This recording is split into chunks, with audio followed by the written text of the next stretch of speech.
the Galactic Empire that he was part of the Rebel Alliance and let them blow him away with the Death Star. No Brits was involved, no fingers could be pointed. You carry on taking the medication, George. Yes, I'd send all the Labour government to space with a one-way ticket and throw in the SNP for being useless. They're all a bunch of... Oh, all right, fair enough. One person, quite frankly, I think needs to go to space in a one-way journey is Jeremy Kyle. He goes on about his age one more time, how he's 60 this year, he was 59 last year, repetitively over the course of the weeks and months. We have to hear him, I'm 60 this year, I'm 60 this year. Richard Tice, did you put that cheeky bugger up to that? I'm hoping he's going to send me the invoice because that was absolutely brilliant. Which MP would you send to space? Oh, no, I'll get in terrible trouble if I answer that. But it's fair to say there's quite a long list. The sad thing is about sending people into space on a one-way ticket is I don't think that we've built a spaceship big enough to take the lunatics off this planet. I mean, from the net zero loonies to the transgender loonies to the racists to the terrorists, there is just so much to the wokerati. We need some big spaceships. Big spaceships. Good evening. I never know how you're going to start this conversation, Jeremy. Katy Perry went to space today, OK? Who would you send... I'd love her to say what I wanted to, but I'd never disrespect her. Who would you send to space who could never come back? Well, I'd be happy to send Ed Miliband to space, I think. Oh, that is an outrageous question, so I'm not even going to answer that question. Sam Matterface, so you get the job, yeah? Come on. No, Sam Matterface, I tell you what, there's no. I think David Lammy would be the person I'd want to send up in space and never come back again. Yeah, the problem is how much would the bill be for him to munch through whatever food on the way there? Hey, it worked.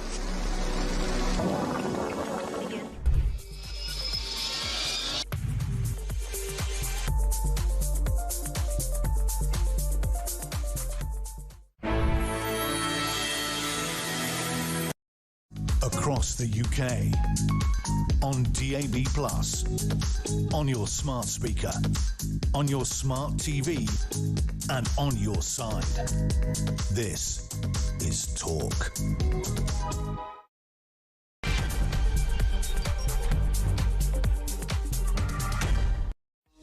Hello and good morning to you. Things are hotting up in 10 Downing Street. Wow, I mean, is this a really bad error of judgment that Starmer is not going to be able to escape? When you look at the rap sheet of all of the people he has defended and then been forced to actually then sack, it's growing in number quite considerably. His modus operandi is always the same, isn't it? Make a terrible appointment, defend them to the hilt. In fact, no, he doesn't defend them to the hilt himself, does he? Because the man is spineless.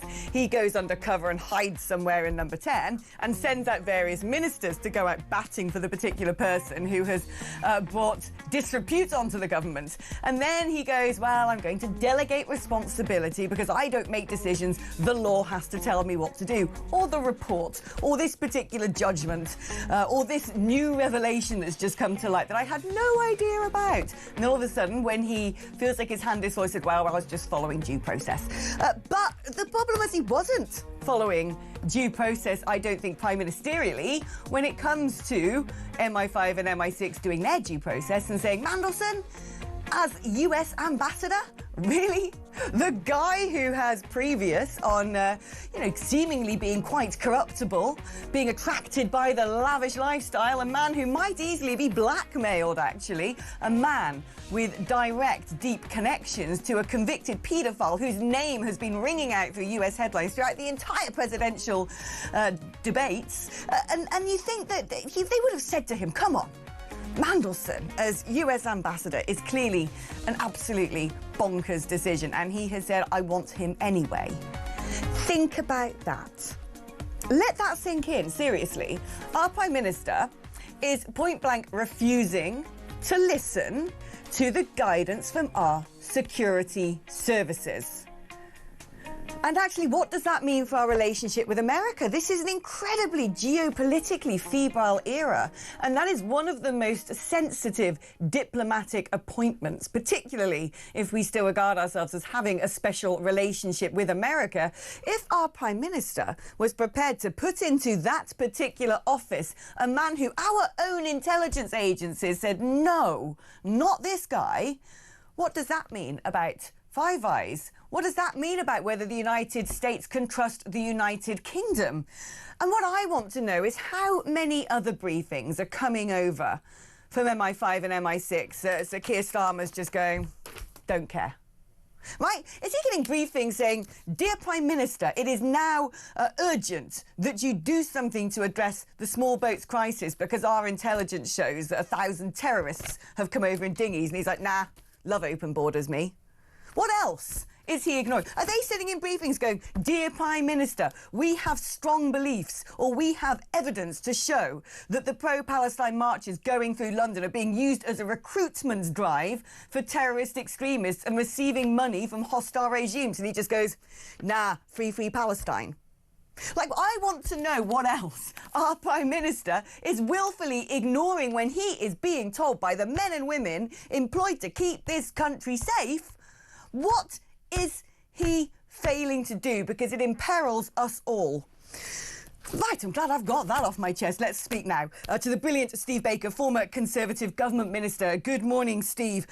This is astonishing, isn't it? I mean, a Prime Minister now exposed as ignoring the agencies, to me, I think, means that our country is imperilled and he's got to go.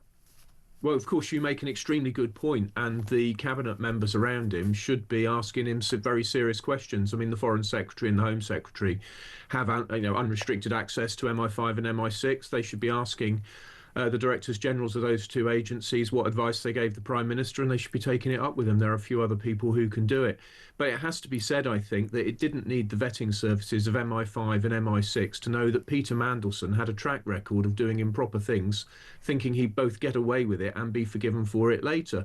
Both the Hinduja affair about passports and his acceptance of an enormous loan which he didn't declare, they were both things which previously cost him his job.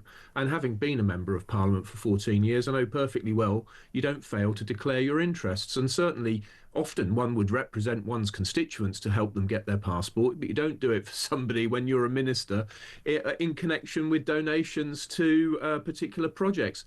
I mean, it's hubris. I mean, they think too many political people, I think, are daft enough to think they will get away with stupid things and then be forgiven for them. And of course, the public aren't daft. What I don't understand, because, I can't help but think this whole furore invites more questions than it seems to answer, because you start pulling on the thread and the whole sort of tapestry starts to unravel. And you begin to ask yourself, out of all the human beings who could have been made the US ambassador, learned diplomats with decades of experience, people who have been sitting over in Washington, D.C. in that office for a long period of time, why Mandelson? I mean, he's the least obvious choice. It makes you ask, was there something else going on, that he was the one that they decided to appoint? Well, yes. I mean, isn't it interesting that if a Prime Minister does want to have a political ambassador, he can have one? I wish I'd realised that during the Brexit process and put more pressure on various Prime Ministers. When we didn't have an ambassador, actually, in America for a huge part of that Brexit process. Yeah, I mean, all sorts of mistakes. But yeah, I mean, you make an extremely good point. I mean, our diplomatic service is extremely good. One of the things, of course, we learned from this episode is that the civil service will take a direct instruction from the Prime Minister, even when they think it's a bad idea. And that's actually, in a sense, quite reassuring that they'll give their advice and then do what they're told. I think we sometimes forget that with good, strong ministers, the civil service will follow the policy they're given. But it's a good idea if the policy they're given is actually sensible. And I think here, if I was a senior diplomat, I imagine I'd be in a state of despair that clear advice had been overridden and an unfit man had been appointed to the role. and that inevitably it had all blown up. As you say, maintaining a friendship with a convicted paedophile obviously leaves people open to compromise and blackmail. I would have thought that even if it was just an intelligence officer, if they maintained such a relationship and it was declared to the agencies, they'd probably find themselves out of the agency. I would have thought. I've got no inside knowledge on that, but various exposure I have had tells me that it's not the sort of thing that would be tolerated. Why the Prime Minister thought it was okay to overrule it, as I say, probably comes down to hubris. I've seen it time and again. Power's like a drug that goes to politicians' heads, and they suddenly think they can do anything and get away with anything. It turns out they can't. Yeah, I mean, to be honest, I'm minded to think of this a bit like a John le Carré novel, because I think there's a bigger questions to ask, the why Mandelson question, because considering he was always going to be such a risky appointment, it was a political risk that didn't need to be taken, which makes me think that there's some other reason that they decided it had to be Mandelson, number one. Number two is the timing of all of this. Very often there is no such thing as consequence in politics, and the fact that all the exposés about Mandelson's relationships with Epstein comes bubbling up just before the state visit. I'm like, OK, this has got into the public domain at possibly the worst time for the Prime Minister, and tragically, I would imagine that the whole shoddy affair is now overshadowed by the horrific assassination of Charlie Kirk. But I want to know as well, how are America, when the dust settles, going to react to this?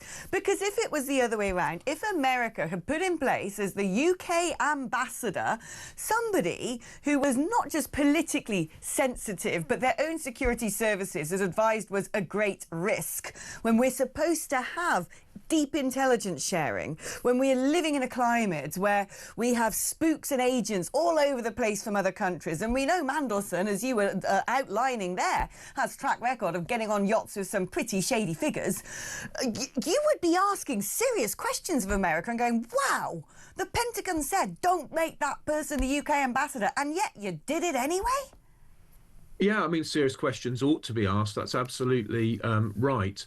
I mean, I expect the preeminent reason why he was appointed was because he said to his friend, the Prime Minister, that he would like to be. And there's no getting away from it. He's a very sophisticated and previously successful political operator. But this is one of the problems, of course, with politicians. Politicians tend to be risk takers. It's no secret that I'm a skydiver. I like to ride motorcycles. That's how I fulfill my appetite for risk. I don't do it by doing stupid things in public policy and politics, but I'm afraid I've seen it time and again. Politicians are risk takers, they're ambitious, they've got vanity, and I imagine that he just asked to be given the role. But what he said to persuade Keir Starmer to give it to him, despite the advice, well, that would be a matter of conjecture. That, to be honest, I'm trying to avoid getting into things which I couldn't stand up. I've been very careful only to say things which are matters of fact. And where we're engaging in conjecture, I think we've got to be very careful, because in the end, the man still has a reputation, and none of us want to be sued for defamation. But the reality is that American people, as for British people, will loathe paedophiles. Every decent person loathes paedophiles, and they will ask why we appointed an ambassador who'd maintained a friendship, even calling him his best pal, with a man convicted in 2008. It's such an egregious lack of judgment, and I really think everyone involved should be challenged on it. I mean, it might be that Morgan McSweeney gets sacked over it, the Prime Minister's Chief of Staff, but that doesn't really answer the issue, because it was Keir Starmer who did it. And honestly, what a carry-on. And it's a sad fact that this sort of nonsense goes on with whoever's in power, but we really need to demand more of our politicians. Yeah, I think you're right. Look, I absolutely agree that conjecture, in a world where so much is sort of spun and conspiracy, isn't the routes we should be going down. But I don't see this necessarily as such an egregiously bad judgment. It's such bad judgment that it almost becomes audacious, as you were saying, risk-taking politicians, and that's why I'm sort of there going, it was obvious that this person shouldn't be the US ambassador to anybody with one brain cell, and yet the appointment was still made. There is still, in my mind, something more to this. Do you think Sir Keir Starmer will survive this? Well, he may, but he's increasingly got problems. I mean, obviously, the incompetence of one minister after another, his failed reset after a disastrous first year. But I think the truth is that this Labour government is now finished. We're going to grind miserably forwards for another 4 years with them failing, with them raising taxes to try and avoid having to cut spending because their MPs won't vote for it. It's extremely bad for the country. But honestly, if Keir Starmer falls, who's going to replace him? I mean, Andy Rayner was supposed to be the great hope, but that's now over. It's not Rachel Reeves anymore, is it? Is it going to be David Lammy? I mean, David Lammy, the man who called me and others worse than Nazis, and when challenged, doubled down on it. And now, of course, the Cabinet's rallying round post the murder of Charlie Kirk to say that people should be more moderate in their language. And yet a man who did that was made Foreign Secretary and now Deputy Prime Minister. It's an absolute circus. They don't deserve to survive in power. But unfortunately, at the moment, the centre-right's not looking in great shape to provide an alternative. And that really means a grave duty on both Nigel Farage and Kemi to make sure that they can provide, either of them can provide a credible alternative government. Yeah, wow, so many questions to lead on from that. I mean, you make a very valid point, which is if Starmer falls, who will replace him? Because the Labour Party don't even have a deputy leader at this point. I mean, looking at the runners and riders, to me, it seems like it's probably going to be a shoo-in for Bridget Phillipson, who I don't particularly rate. I don't think anybody in the country does. But, I mean, you might know some of these people from your days as a parliamentarian. Who would your money be on? You know, the person who springs to mind is actually really quite a good politician, although I don't agree with his politics, is Andy Burnham. But he, of course, is not a member of Parliament. And that's the kind of pickle they've got themselves into. But if you were trying to pick a Labour politician who's the least worst, I'd probably pick Andy Burnham, much as he won't thank me for the endorsement. But, you know, I do know these politicians quite well because I spent 14 years listening to them in the House of Commons, intervening on them when they said daft things very often. And, you know, obviously I don't want to be governed by Labour, but I don't want to be governed by the worst of them, that's for sure. I mean, it's not just that they believe the wrong things. It's that they're fully committed to daft ideas. They're such bad people to be in politics, not because they're wicked, but because they're ignorant of basic economics. They engage in wishful thinking, and then having fomented false hopes in the public, they then, of course, then fail to deliver. So they're going to be a clown show for another 4 years, and it's a grave duty for everybody on the centre-right to come up with a credible way of replacing them at the next election, whenever it comes.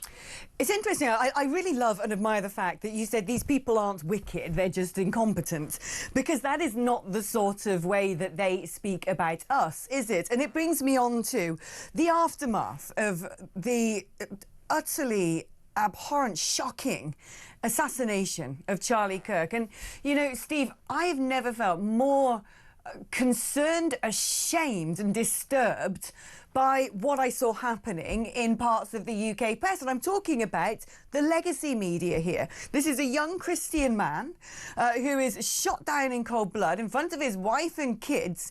And yet, I'm watching, you know, clips from ITV and BBC and LBC, and the journalists on those platforms are talking about Charlie Kirk as if it's the aftermath of the death of Colonel Gaddafi. You know, normally the protocol is someone's just been murdered and the killer hasn't been caught. Well, let's just take a breath and take a moment before we start becoming, you know, judge, jury in all of this. Yet there were people, even last night I was listening to a BBC podcast on all of this, and they said, well, he was known for his extremist views. And I'm shouting at sort of 1 o'clock in the morning into my headphones, what extremist views? I don't understand what his extremist views were. Did he call for invasions of countries? No. Did he call for, I don't know, eugenics? No. What he basically said were Christian views. And it strikes me that the same journalists who thought it was perfectly okay to sort of frame the concept of Charlie Kirk as a controversial character would not be going to ask a Sikh MP or a Muslim TV star whether they believed in gay marriage, what their views on abortion were, and when they said for religiously held reasons, actually because of my faith I don't believe that, go, well, that's extremist and dangerous. dangerous. We talk about two-tier a lot in this country, but there is definitely a two-tier system when it comes down to what the sort of leftists think are tolerable views based upon religion. If you're any other religion, fine, that's your purview because of your faith. If you're a Christian, you're a monster.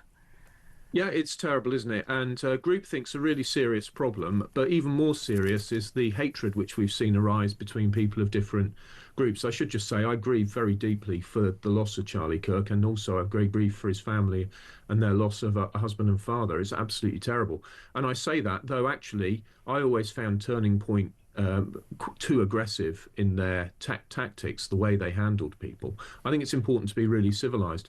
But I've learned so much about this in the last year since I lost my seat by working with Professor Paul Dolan. He's just written a book called Beliefism, How to Stop Hating the People We Disagree With. And he and I work together, though we disagree. I mean, he voted Remain, he's a Labour voter, he's an LSE professor, I'm a Conservative Brexiteer libertarian. We're very different people, but we engage in what we call adversarial collaboration, and we're trying to witness that to others. But at the heart of it is having a spirit of goodwill, which says I am actually willing to accept that the other person is decent and civilised. But this demonisation which is going on is extremely dangerous, as we've seen here. It's not only is it lethal, it also has led to people celebrating this killing, and they disgrace themselves. And we really have to take seriously what's going on in our society. I think it's incumbent on all of us with public voice, both to avoid demonising our opponents and also to refuse to allow ourselves to be demonised. And that's why I particularly mentioned David Lammy. He's never apologised for saying that the European Research Group were worse than Nazis and doubling down. It was quite wrong of him, quite outrageous. I mean, if he did not inspire violence, but suppose he had. And I think every politician should be asking themselves, how can I conduct this debate with civility? Because we set the standard by which debate, whether people like it or not, politicians set the standard by which debate is conducted. And I wish they would read Beliefism by Paul Dolan, because it's time to stop hating the people we disagree with. Yeah, Sir Keir Starmer should wash his mouth out with soap for using words like far right, is my opinion. Steve Baker, thank you ever so much. It's been brilliant talking to you, pragmatic and balanced as ever. Let's have a voice note, shall we? This is Brad. Good morning, Alex. I'm getting really worried. I received an email from Keir Starmer this morning saying that he has full confidence in me. Oh dear. Did you not even know you're our new ambassador? Well, congratulations on your position, Brad. And please give the first interview to talk.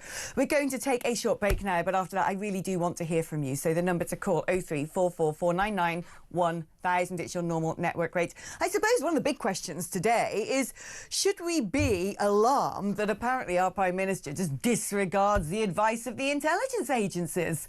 You can also use that number to send me a WhatsApp message or leave me a voice note on WhatsApp. 8722 is the number if you'd rather send me a text message. Write the word talk before you write your message. We're also to be found on X at talkTV. Going to take a little break now, but don't go anywhere. I want to hear from all of you after this.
we may now be living in a world where things like this happen. You know, it shows that it's never been more important to debate. We need to settle our differences in the battle of ideas, not in other ways that lead to people's deaths and to physical harm being done.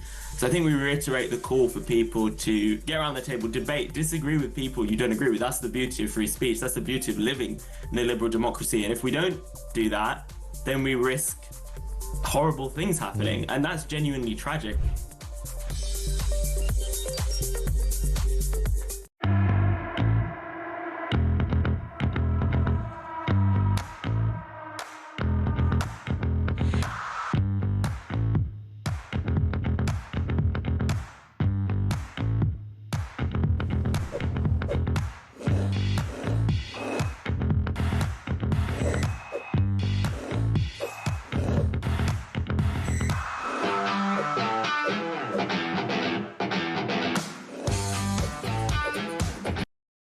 Across the UK, on DAB+, on your smart speaker, on your smart TV, and on your side.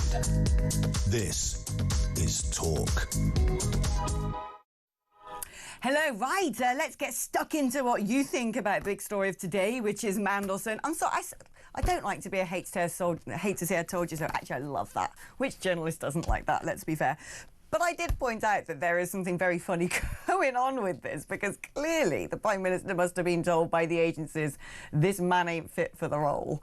So I still think there are bigger questions that need to be answered. And I am certain, again, I don't know, but I am certain that this won't be the first time that number 10 Downing Street has ignored the advice of MI5 and MI6.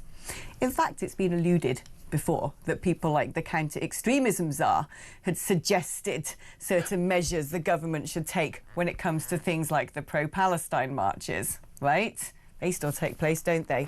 I think we really need to ask that question. What advice is our Prime Minister willfully ignoring that could imperil the nation? Sean in West Yorkshire says the appointment of Mandelson, was it Starmer's appointment, or was he told to make the appointment by an external influence? I think there are bigger questions here. There is a clique going on. All of the top jobs, you know, I spoke about the Fabian Society before, of course. Our mate Mandy was in them. There is a clique, right? David South Gloucestershire says, if Starmer is ignoring warnings like you described, what is he ignoring about China? Yes, they've been bombing over there all the time, haven't they? How many ministers have gone over to Beijing? Loads. As soon as they get into office, they're all down there, aren't they? Rachel Reeves, off she goes. They're all like, you know, Ed Miliband, how much more can I buy from China? I mean, seriously.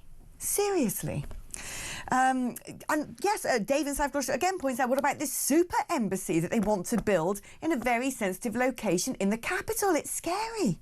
I think it is. And Don in Chelmsford thinks that Steve Baker has too much faith in civil servants. I think the Yes Minister version is more accurate. I mean, what Steve was saying, and I kind of want to think it's slightly tongue-in-cheek, is on this occasion the civil service just did as the Prime Minister requested, potentially against their better judgment, and so perhaps the blob isn't as blobby as we all thought it was. Let's speak to Herbie, who is in Harrow. Hello, Herbie.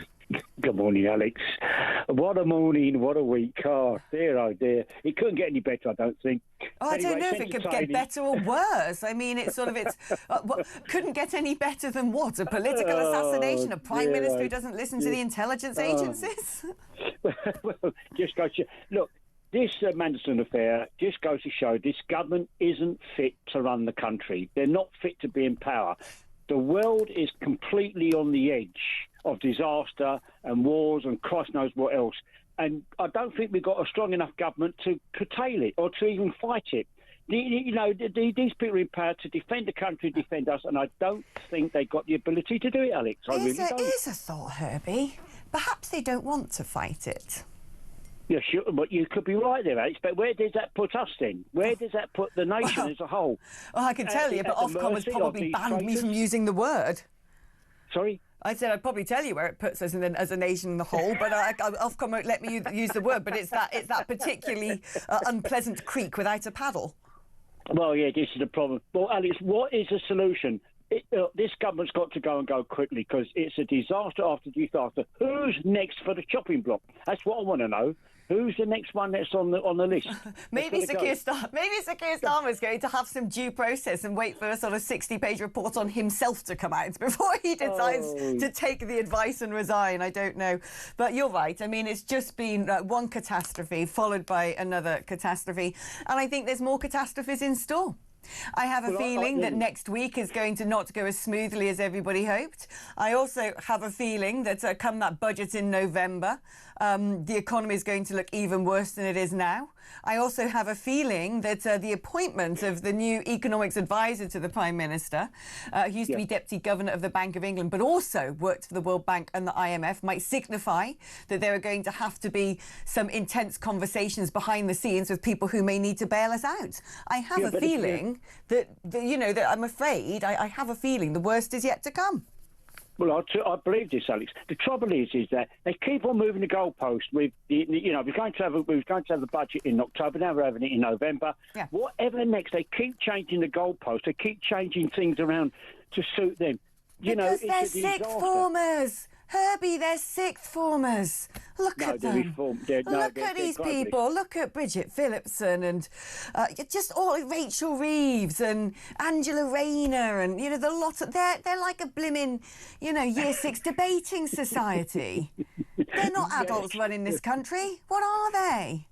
Idiots, absolutely buffoons. We got Muppets actually running the country. But I want to know who's on the strings at the end of it. Who's running it? Who's pulling these puppets around? Oh, I love it when we start get on the old tinfoil hat because behind power there's always even more hidden power, that's for sure. Herbie, it's always great catching up with my darling. Thank you so much for calling the programme. Let's speak to William, who is in North Ayrshire in Scotland. Hi, William. Good morning, Alex. Can I just thank you, your staff and your production team for giving me this opportunity. Oh, thank you guys. You're very welcome. I'm very starstruck because I followed your stuff. I love your brash, no-nonsense style of broadcasting. Oh, thanks. I want to speak with Mandelson, but see, after it, can I say something about Charlie Kirk as well? Yes, please do. Right. Mandelson, right, Keir Starmer, his usual phrase, I know just about as much as you. Now, I could go into my council estate and stop a mongrel dog, and mention Mandelson, and that dog would be able to tell you all Mandelson's poison. I wouldn't shake Mandelson's hand without an asbestos glove. I wouldn't go into a room. In fact, I wouldn't go into a building without a hazmat on. If Mandelson was in it, he's that toxic. The guy has been toxic for years. He's a born liar. He's so slimy, he could walk under a drop tail lift with high heels and a top hat on. The guy, his politics, He's radioactive waste, basically. He's not just got political baggage. He is radioactive waste. Exactly. And if Keir Starmer didn't know that, somebody's got Keir Starmer's arm up his back. Of course he knew. But, this follows a pattern, doesn't it? Do you remember that time that he sort of made the speech on immigration? It was the first time most people in the country thought, he said something sensible. And then a few days later, it's like, well, you can't have said that. That sounds like Enoch Powell. He's like, I didn't know. I just read it off the auto cue. I'm like, you're the Prime Minister. I don't know. Nobody told me. I just did as I was told. It's not good enough. The Prime Minister's job is to run the country, not be told what to do by some sort of random bits of legislation or a speechwriter. Well, it's not good enough. Either and you're deliberately doing things and trying to slither away from your own decision-making, or you are absolutely impotent and inept, by which case you should not be the most powerful man in the country with the most responsibility on your shoulders. Yes, that comment you made, I think it was Britain become a nation of strangers, I believe. Right, exactly, yeah. That was his advisors. See, the unions is running this government by proxy. Sorry, this country. The unions is running this government by proxy and in cahoots with the civil service. Because I can't ever remember a government in power that cannot read the room, that cannot feel the pulse of a nation, who is so out of touch. I've never ever experienced Do you know, I have a feeling, William, they can read the room. I'm sorry, but again, it's a bit like, oh yeah, Mandelson, nuclear radioactive waste. Where are the people of Britain at politically? What are the things they want done most? I'm sorry, of course they can read the room, unless they sort of, I don't know, live in some sort of hermetically sealed underground lair. And even if they can't, for whatever reason, see that for themselves, when you sit in a political office, even if you're the sort of, you know, Brighton branch of the Green Party, you are, you know, you read things like polling. You read newspaper headlines. So this idea that they, you know, don't know where the British people, of course they know. They just don't agree and they don't care. Before I let you go, you wanted to say something about the utterly breathtakingly disgusting murder of Charlie Kirk. Alex, I follow a lot of podcasts and stuff, and I've been following. I was one of the first to put on my TikTok page, and if anybody wants to go and look at it, it's Toilet UK on TikTok, and the reason it's called that is because this government is shoving this country down the toilet. But I was one of the first to kind of put on TikTok about Charlie, because I got phone calls. Who's Charlie Kirk? Who's Charlie Kirk? And that's what I kept getting. And see the vile comments that I see. And I've got to say, Alex, I believe that 99.99% of these people, these vile vermin that is saying these nasty things about Charlie, hadn't a clue who he was before. They've looked at their YouTube or TikTok and went, oh, he's one of them. I think most of these people who are Twitter trolls, who ramp up hyperbolic demonisation, I just think they're not well. I've come to the conclusion that a lot of these people are just very poorly. William, thank you ever so much, and it's been a pleasure and a privilege talking to you. We're going to take a short break now, but when I come back, we're going to be continuing these conversations with Matthew Bryser, who's a former White House official. It'd be very interesting to get to the American perspective on the big stories of today.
Across the UK, on DAB+, on your smart speaker, on your smart TV, and on your side. This is Talk. Hello, do you know, I've just seen a message here, which I think is a really important message. R.I.P. Charlie, I'm disgusted by far-left lunatics celebrating his murder, calling him a fascist. How would they react if someone like Greta Thunberg or Ed Miliband or any other what I consider far left lunatics were unfortunately murdered. Exactly.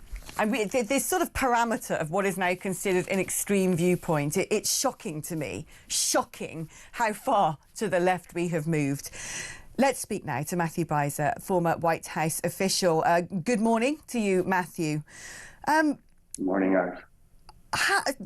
I'm still trying to wrap my head around the murder of Charlie Kirk. And in the UK, I'm trying to wrap my head around the way that certain elements of the United Kingdom have reacted to this, even legacy media channels who are sort of framing Charlie Kirk as someone who holds extreme views. And I think we need to start challenging this, because I personally think when you start saying someone is extreme and you portray them as dangerous, then you shouldn't be surprised if someone out there heeds that as a clarion call to try and stop them from what they're doing. And I don't understand what is extreme. People might not always agree with these views, but what are essentially Christian values? Yeah, Alex, thank you so much for having me on this extremely sad day. Yeah, I agree. His Charlie Kirk's views were conservative. They weren't extreme. They weren't far right. His rhetoric was combative, right? I mean, he said things like, George Floyd was a scumbag and abortion is the same as the Holocaust, but fundamentally, his views were not extreme. What was great about him and beautiful about him is that he was open to debating anyone respectfully on any topic. He would answer everybody, even if the perspective of the other one made him angry or he disagreed. He had a way to engage, and that's what the United States really lacks now, the ability to debate, even when you disagree. And instead, he's being vilified. And we need to turn the temperature way down. It's interesting you say that, because we have the same problem here in the United Kingdom. And we have the same problem with the people who are running our country. And I'm not sure how aware the United States is of this. I'm not sure how aware they are that the Deputy Prime Minister, David Lammy, has often used quite violent rhetoric. He described Turning Point UK as dangerous, as calling them sinister forces taking hold of our country. In the wake of the disgusting, horrible terrorist attacks in Southport, the Prime Minister, who went silent for about a week, popped up, stood behind a lectern and called the country far right. David Lammy has used words like Nazis to relate to Brexiteers. That you should see the rap sheet of the things he said about Donald Trump. And I wonder how much the likes of Donald Trump and J.D. Vance, before coming over for this state visit, know the sorts of things that the very men they're going to be shaking hands with and standing alongside, the sort of views they hold and the sort of language they use. Because Donald Trump came out very clearly and said that the left wing need to stop using this hyperbolic terminology against the right wing. Well, that is our own Prime Minister. Yeah, so I don't know the extent to which President Trump or Vice President Vance simply ignored those facts or were ignorant of them. But recall Vice President Vance at the Munich Security Conference in February. This was essentially his message, right? That rightist, right of center, far right, choose your moniker speech is effectively banned in Germany and in Europe. And so he termed that banning of expressing those points of view as the enemy within. So I think they're aware of it. But we have Trump is so fond of the UK, he wants to get along. So maybe he just ignored these factors in the UK. I'm not sure, but I think it's really so dangerous and counterproductive to vilify the views expressed by Charlie Kirk, because he had like 7.2 million followers on X. Something like 4.5 million on TikTok. And he was largely responsible for having this big shift in young voters aged 18 to 24, 46% of whom voted for President Trump. So if you vilify Charlie Kirk's speech and ideas, you're vilifying all those young American voters, and you can't do that. You can't vilify. You need to debate. I want to ask you, again, I think that the tragic events that have unfolded in America will have rather eclipsed what otherwise would be an extremely dramatic story ahead of the state visit, which is the US ambassador, the UK US ambassador, Peter Mandelson, has now been sacked because of his relationship with Jeffrey Epstein. Now, we're not just talking about, oh, they once were at a dinner party together. Oh, no, I wish I'd never met him, which was Mandelson's line. No. Mandelson was writing letters to him when he was in prison saying, well, I'm going to try and get you a smaller sentence. Let's do business when you're out. Staying on his island while he was in clink for having inappropriate relationships with 14-year-olds. Mandelson was deeply involved with Jeffrey Epstein. But also there's a track record that he's been deeply involved with various other nefarious characters throughout his political career. And in fact, he's had to be sacked on numerous occasions before, when it's been expressly shown that he is somebody who it's seemingly one can extort or blackmail or coerce with the offers of a lavish lifestyle. Now, it's been revealed that our own intelligence agencies said to our Prime Minister, you probably should not appoint this man as ambassador to the United States. And the Prime Minister did this anyway. That, to me, in one of the most sensitive diplomatic roles that the United Kingdom has with our greatest ally, at a moment when everything is so geopolitically feeble. Here's a man who's gone on funny yachts with, various oligarchs in times previously. This poses a distinct security threat. And I wonder if America now, ahead of coming over, learning of the news that the ambassador has now had to be sacked, are looking at the special relationship and thinking, what the hell was the UK thinking? Well, they are wondering, I'm sure, but the Mandelson story it gets pretty racy. I mean, some of the letters exchanged talk about thank you for leaving me with two special friends to entertain, in parentheses, yum yum, and pretty vile stuff. And also, UK had a very capable ambassador in place, and she was actually really adept at communicating with the Trump administration. So I haven't had a chance to ask anybody in the upper echelons of the Trump administration how they felt about the ambassadorial change, but things were on track. And, as we say in America, if it ain't broke, don't fix it. But it was fixed. And the Prime Minister brought in Peter Mandelson. And how they could not have known about this scandalous past is beyond me. I mean, everybody knows that he was sacked as minister twice in Tony Blair's administration. So, I don't think there's anything that can really get the U.S. special relationship with the UK derailed in any profound way.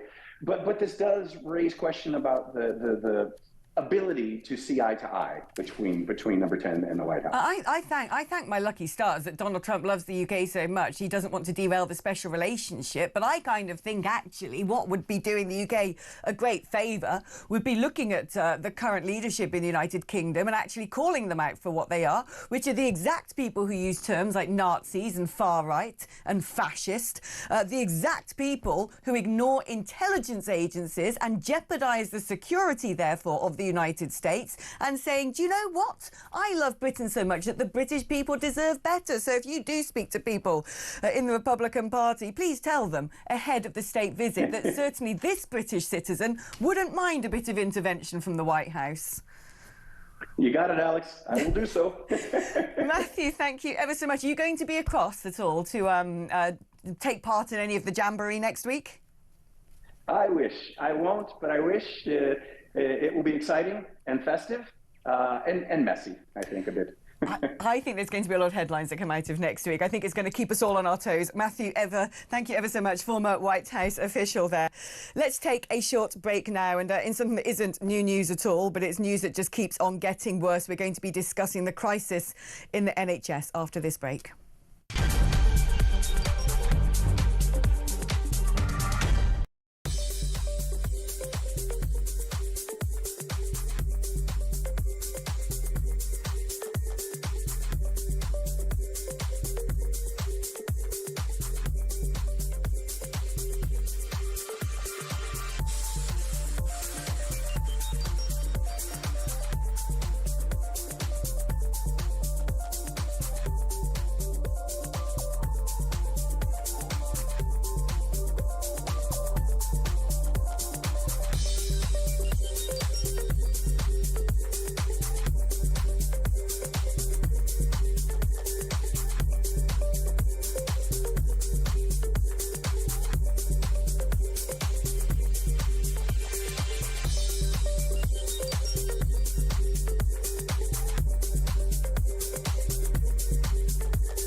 all great political activists, left or right, whether it's a Martin Luther King Jr., whether it's a Bobby Kennedy, whether in this case it's a Charlie Kirk. There are people who reached out, went across borders of where people thought they should be going to look and to work, to talk to people all the time.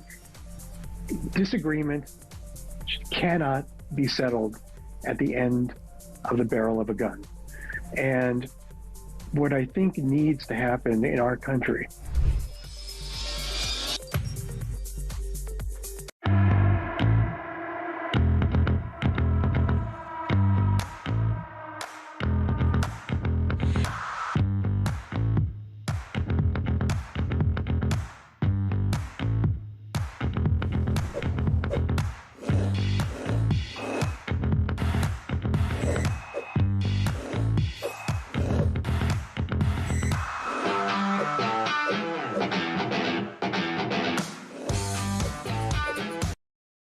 across the UK, on DAB+, on your smart speaker, on your smart TV, and on your side.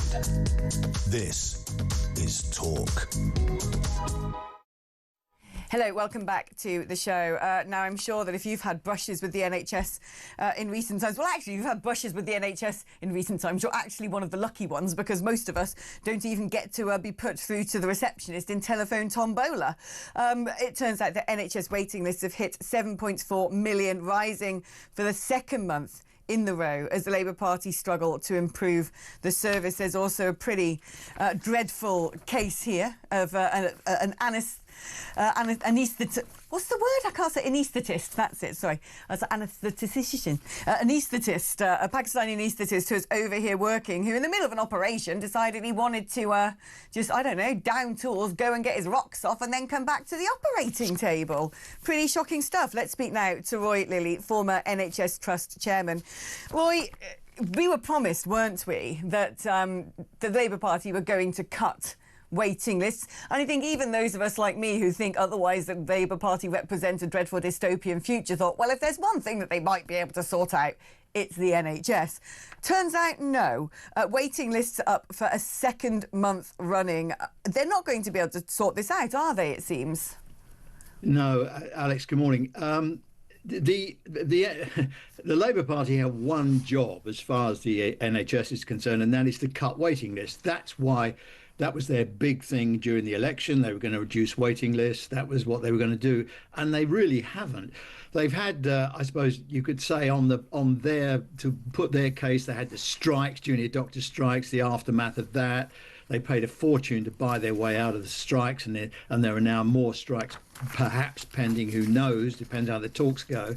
But if you look at the numbers, they haven't. But they've done a whole load of stuff which just won't make any difference to as far as the public. I mean, they're closing down NHS England for a start. Well, that will make half the people in NHS England redundant. Now you can argue, are these just pen pushers and blah blah, but anybody with an ounce of common sense will see if you're going to close an organisation down that's focused on running the NHS, you're not really going to get peak performance from them, and they're not going to be attacking waiting lists. So we've had that to contend with.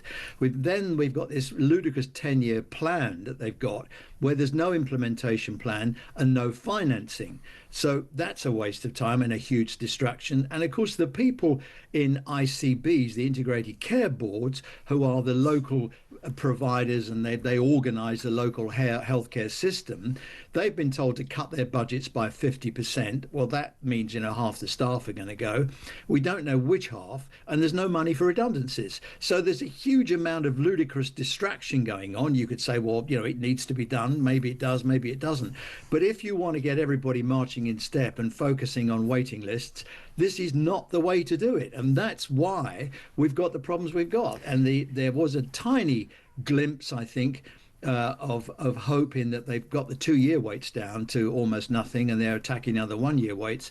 But the fact is, almost the same number of people are treated as the same number of people who come on to the waiting list every month. It's about 1.5, 1.7 million. And they're running up the down escalator. That's the problem. Streeting's got to stop this digging, pulling the plant up and looking at the roots, and just let them get on with it, I think. So what is there some sort of quick fix? Is there some sort of silver bullet to all of this? If, say you were health minister right now and someone said to you, Roy, these waiting lists aren't cool anymore. You're going to have people dying. You're going to have people missing diagnostics. We've got to sort this out and we've got to sort it out now. Is there a radical lever that can be pulled? Because I remember during COVID, there was sort of all this talk of, right, we're going to have to use private hospitals. We're going to build Nightingale hospitals. Some people are like, well, bring in army medics, send people overseas for treatment. I mean, are there things that actually the government should be looking at this point, because frankly lives are on the line when waiting lists are this long, that they should be doing as an immediate, we've got to sort this out, we've got to basically start bailing out the boat before, like you said, we can sort of inspect where the leak is. Boat. All the reorganisation stuff. It may need to be done at some future stage, but it's just a distraction. I would dump that. I would focus on social care, because that's part of the problem. You get people coming into hospital. The biggest users of the NHS are the over 65s and the under 9s. Both of that says to you social care. Social care is in a mess. They haven't got the money to do the care packages and look after people. So you get a lot of older, frail people, as we've had this summer. The hospitals are chock-a-block at the moment, as they are in the winter, because you get exacerbations, heat, exacerbations of existing conditions in older people, so their place is full. They come in, their social care package expires, and then they have to go through all the rigmarole of doing it again. I would absolutely focus on sorting out social care to get the flow through the system. And the other thing you've got to look at is, we know where a large amount of the sort of frequent flyers come from in the NHS, if I can put it like that. And I would focus on that, and primary and community care. The district nurses we've got has fallen to an all-time low. So it's obvious what you need to do. You've got to stop people getting sick in the first place, and you've got to improve the flow through the system.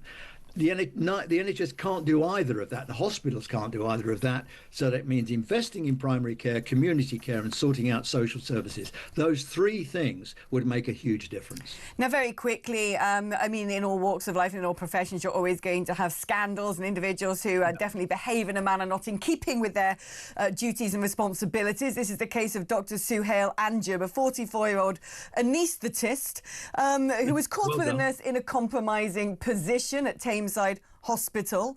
Apparently, he sort of left an operating procedure halfway through and was found with his pants down, basically, with a nurse. I mean, it's not a good look, is it? No, give him the sack. Simple, isn't it? Cheerio, Doc. Goodbye. Yeah, well, there you go. I think that's pretty much. He's been called up in front of the GMC. He actually doesn't dispute the facts of the case. He's admitted engaging in sexual activity with a nurse. He knew that she was likely to be nearby when he left his patient. He admitted his actions had the potential to put the patient at risk.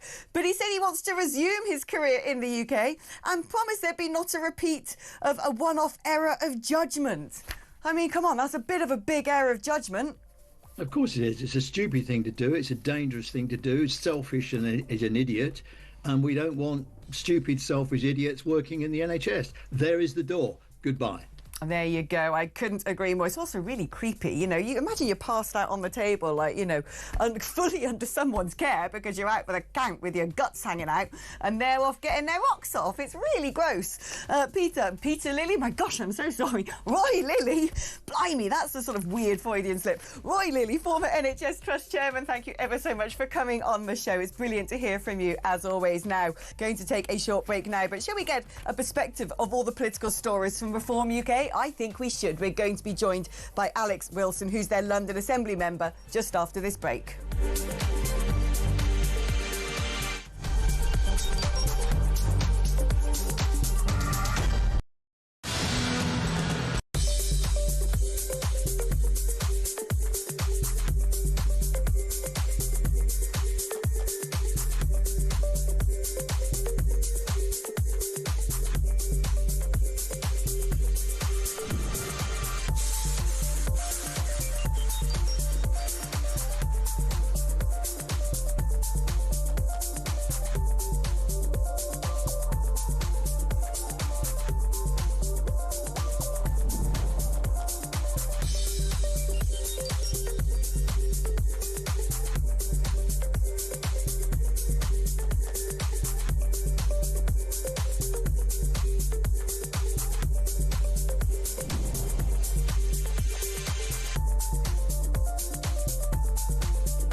across the UK.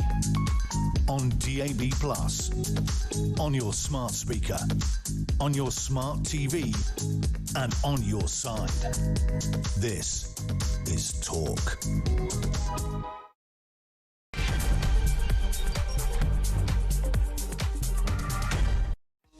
You know what? When I come back from the advert break, I've got this sort of jolly little musical bed that's sort of like, yeah, let's talk about some news, let's talk about some politics, the sun is shining.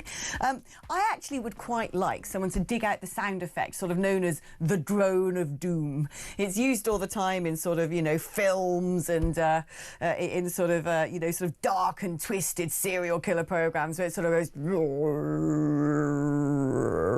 and it sets the scene for great peril. Because that would suit Sir Keir Starmer right now. Because things ain't looking good, son. Oh, they're not. The political editor of The Times, our very own Stephen Swinford, is talking about how much pressure is now mounting on Sir Keir Starmer over the political judgment in appointing Lord Mandelson. Because it turns out that Lord Mandelson actually told his vetting officer that he had continued his friendship with Jeffrey Epstein for many years. Of course, he deeply regretted doing so. Oh, poor Peter. Oh, he lied to me. I didn't know any... Come on, son. He feels ill-treated by Starmer. Really? The man gave you a job, even though you were basically the most toxic person in politics. Anyway, he clearly fessed up to his dodgy relationship with the Jeff. Cabinet ministers, therefore, are now questioning Starmer's judgment. It was obvious from the start that Mandelson was the wrong choice, and it was just a matter of time. It is so damaging, said one. Another said it should have been obvious that Mandelson's resignation was inevitable. Should have been obvious that his appointment was absolutely bat crazy.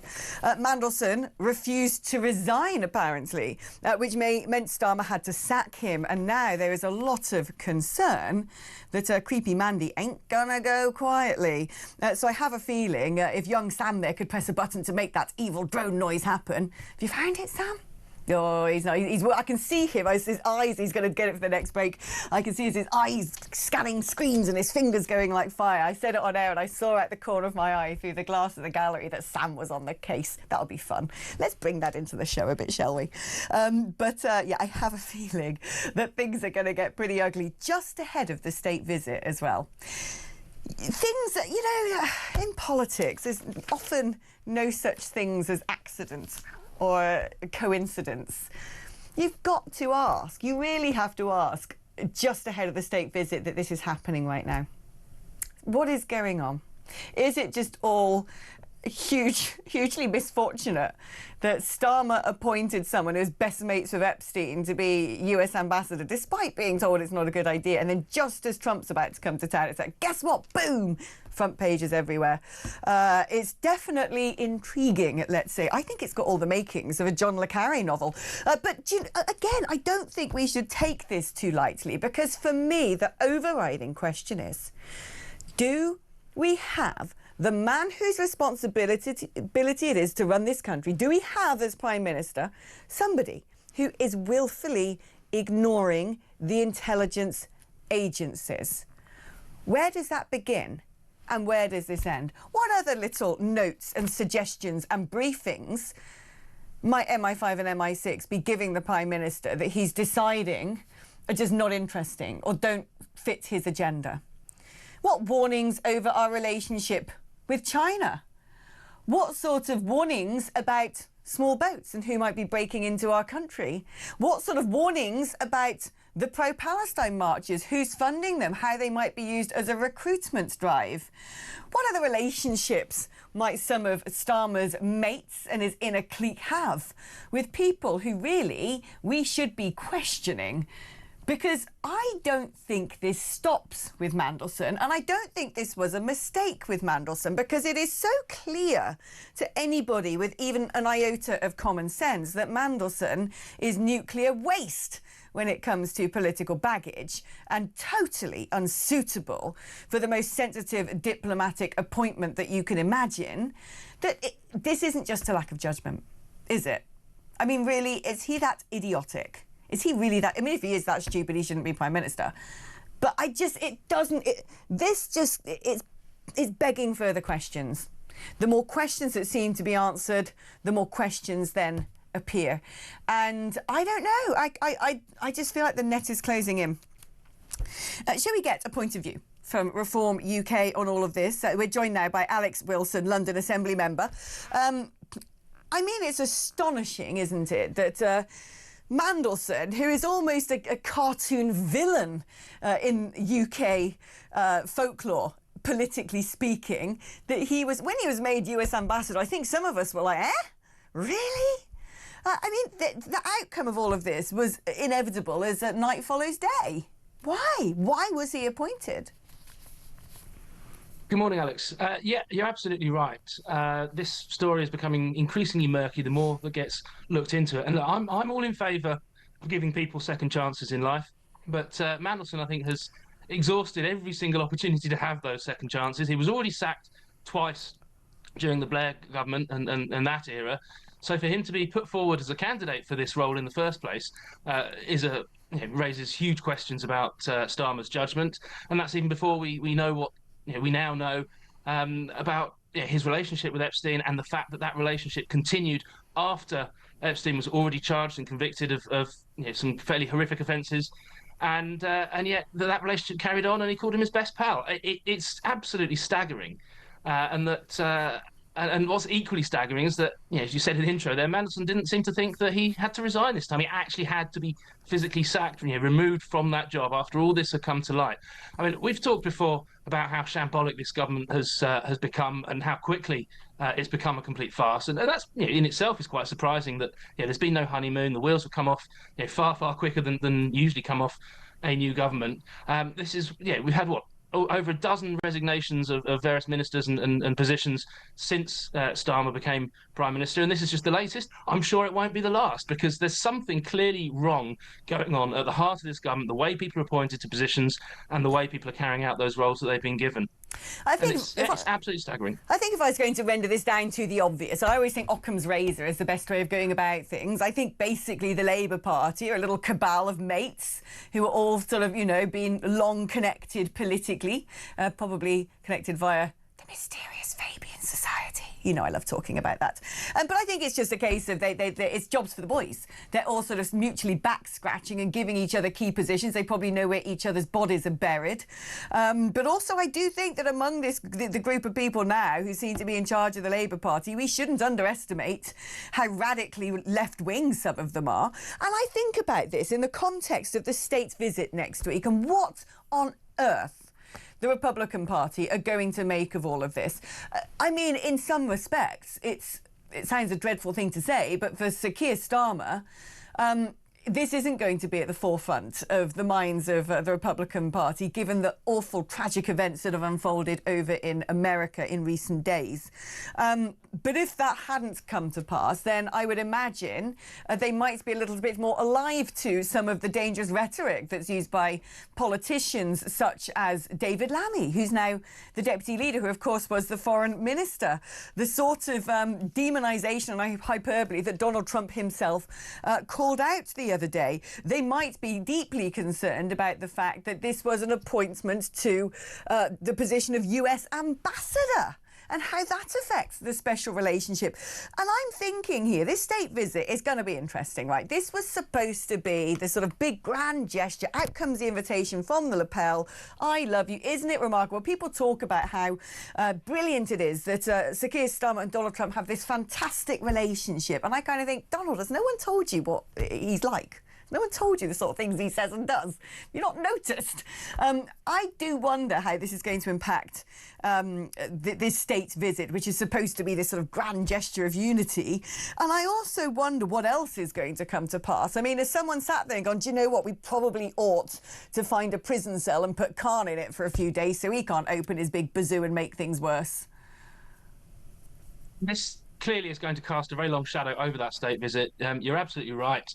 Having the state visit was supposed to be a really positive, strong way of showing the crucial nature of the relationship between the United States and ourselves, the enduring relationship that has delivered so much for the world since the Second World War, and through the security of NATO, but with all the global issues happening in the world at the moment. We need that relationship to be stronger than ever, and to have a situation where we have to result in sacking the ambassador to our biggest ally.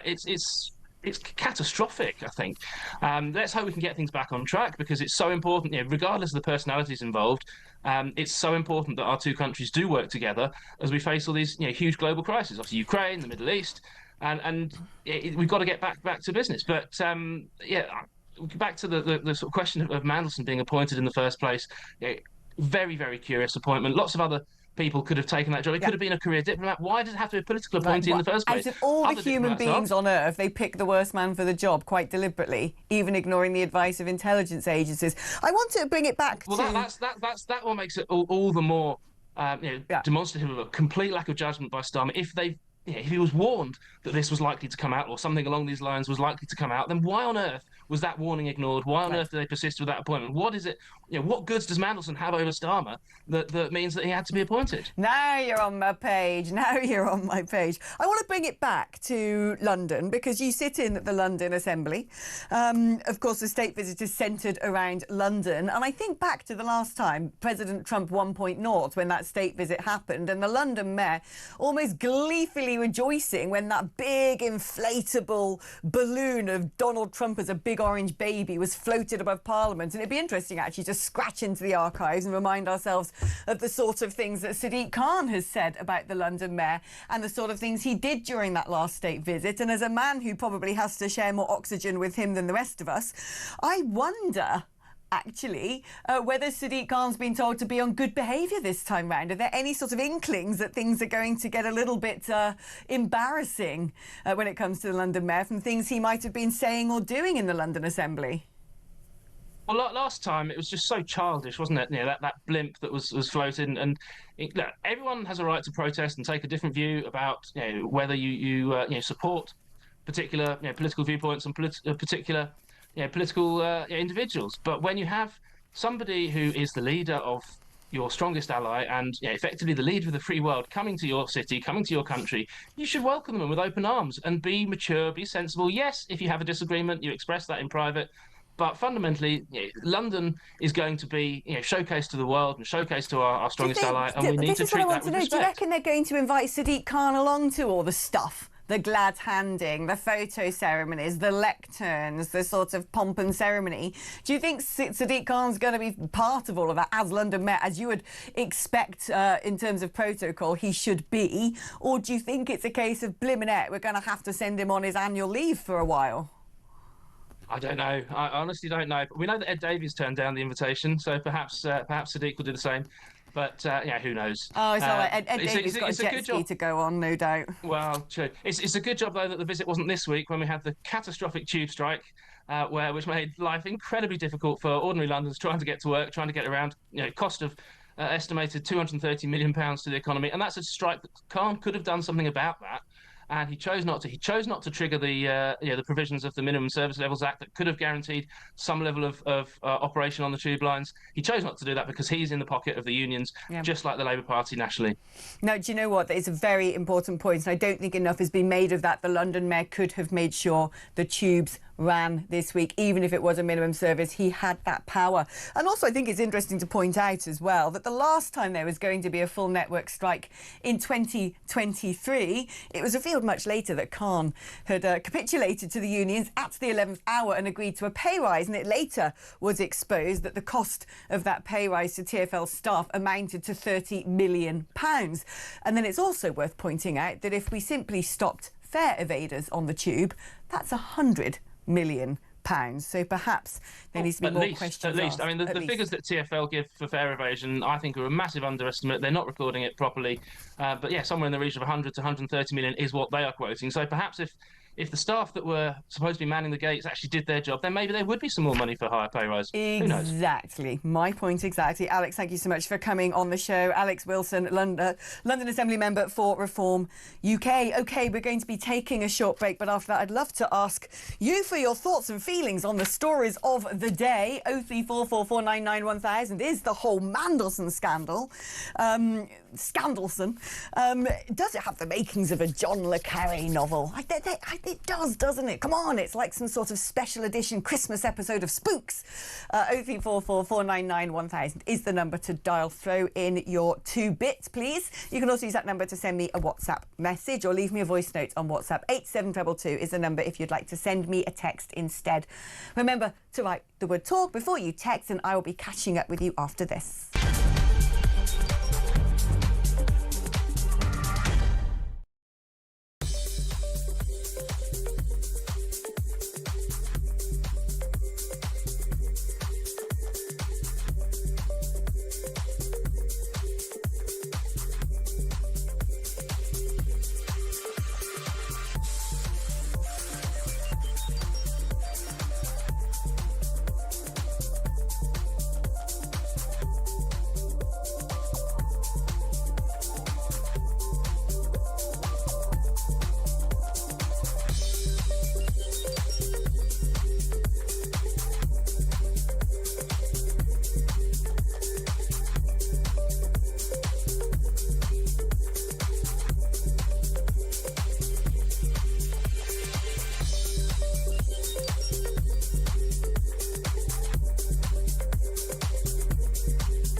We've been talking about that for 2 years. You're diverting. You're Clive. You're Lord Soley. I have to stop you. I have to stop you.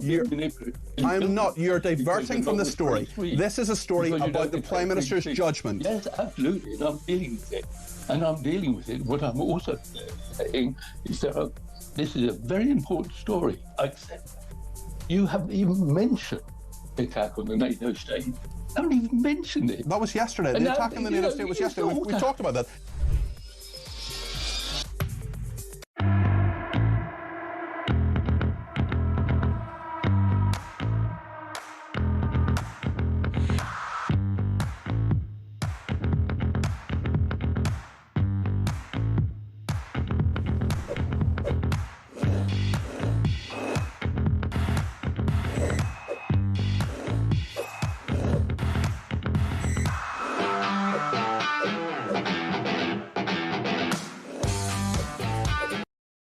Across the UK, on DAB+, on your smart speaker, on your smart TV, and on your side.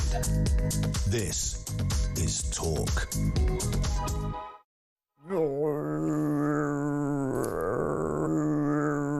Oh my God, is that me doing an impression of the Doom drone that you've now created?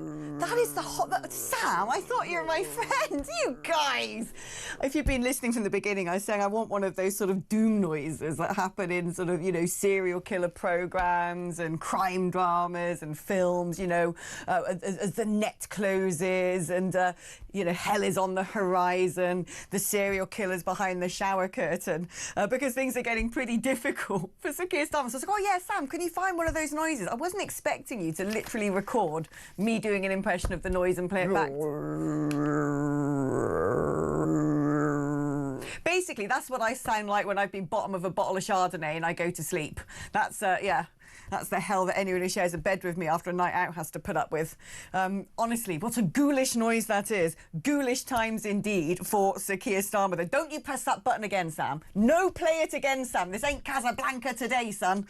But it is pretty bad news for Sir Keir Starmer. According to Stephen Swinford, the political editor of The Times, pressure is now mounting over his political judgment on appointing Lord Mandelson.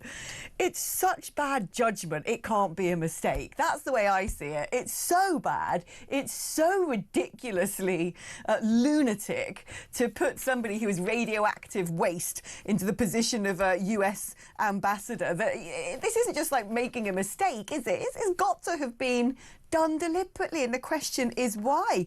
Because it turns out that Mandelson told his vetting officer he continued his friendship with Epstein for many years.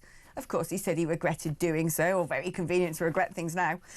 He feels ill-treated by Starmer. I'm like, dude, you're like the Rasputin of politics, you know. You just come back to life so many times, and considering how deeply buried you should have been, the fact that he gave you this position of privilege, you're not ill-treated, mate. It was a miracle.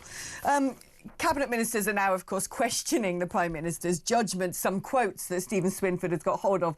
It was obvious from the start that Mandelson was the wrong choice. It was just a matter of time. It is so damaging. And another said it should have been obvious that Mandelson's resignation was inevitable. And apparently Mandelson didn't want to go. Well, you know, like I said, he is Rasputin. He don't want to go, does he? And so Starmer had to sack him. And now there's concern that he ain't going to go quietly. And there's now mounting panic in Downing Street that Mandelson, the prince of the dark arts, is going to try and bring Starmer down with him. Well, you know what? A lot of the big people around Starmer are falling now, aren't they? Let's have a look. Rayner, gone. Deputy Prime Minister, his modus operandi is always like, no, I'm going to stand by this person, let's have due process. He sends everybody out to bat for them. All his ministers have to do the morning rounds and be asked by journalists about stuff and are forced to say, no, they've done nothing wrong. Then all of a sudden some document is produced, a dossier comes to light, extra evidence, and someone says, well, now I've got all of the facts. Mate, if you're Prime Minister, you don't have all the facts. You're a rubbish Prime Minister. Mandelson gone, Rayner gone. The big question now is whether his right-hand man is going to have to go. Morgan McSweeney, a man perhaps we don't know a great deal about, but a man who we understand was quite pivotal in pressuring Starmer into appointing Mandelson and then not sacking Mandelson. How long until Morgan faces the chop? How many more political scalps? Do you know, I was just thinking there during the advert break, do you know what I'd like you to do?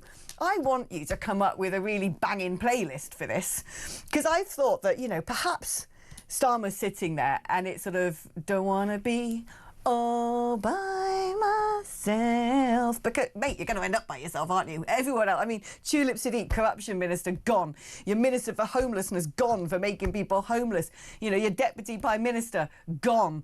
I mean, it just goes on and on and on. He's hemorrhaging his key allies. It's crazy at this point. It's like that he's opened the political artery and is bleeding out. So does he want to be all by myself? Or perhaps, if you were going to nominate a perfect track for Starmer's woes, it would be Another One Bites the Dust. Give me your thoughts. What should be on that playlist? 03444991000 is the number to call or to WhatsApp or to leave me a voice note. Come on, let's have some fun with this today. It's a Friday and it's been a pretty horrific week, isn't it? I could do with trying to cheer myself up. So let's figure out what should be on Starmer's Spotify playlist of doom. 87222 is the number if you'd like to text me. And if you're going to text, you've got to write the word talk before your message. OK, let's take some calls. It's Laura Jane in Hampshire. Good morning, Laura Jane. Good morning. Well, if it's a playlist, Wagner comes to mind. Oh, blooming heck, I love the fact you go straight for the right wing as well. Yeah, Wagner. Back to Mandelson. The thing is, it was obvious, as you said. I was going to say how naive you were half an hour or an hour ago when you were talking about it. I guess as it unfolded, I realised you were not naive about it. Everybody knows Mandelson was going to be a bomb to go off. You know, and the reason why he was appointed has nothing to do with Starmer wanting him. Mandelson wanted that role, and he was going to get it. And he has all the skeletons in his little address book, so he knew exactly what he was doing. And Starmer had his arm twisted, and I think that's the same. I think I would call Starmer almost like a titular head of a company, and other people pull the strings. I think you're absolutely bang on about this. I think you're absolutely bang on. I think that Starmer is the useful idiot. He is the face of the programme. He isn't the one calling the shots. He's going to have to be the fall guy, though, isn't he? But I think you're absolutely right, because someone who is that politically explosive, getting such a senior role... this hasn't been by accident. This is by design. And I think you're right. I think Mandelson himself would have jostled for that position. It'd be like, oh, we've got to give Mandy something, or he's going to go a bit tonto. I know, let's go stick him over in America. There's someone's messaged here saying, just a thought, did Starmer put Mandelson in that position because they felt he'd be better suited to befriend Trump, as both have been involved with Epstein? Perhaps it was sort of almost enhancing the special relationship with mutually assured destruction.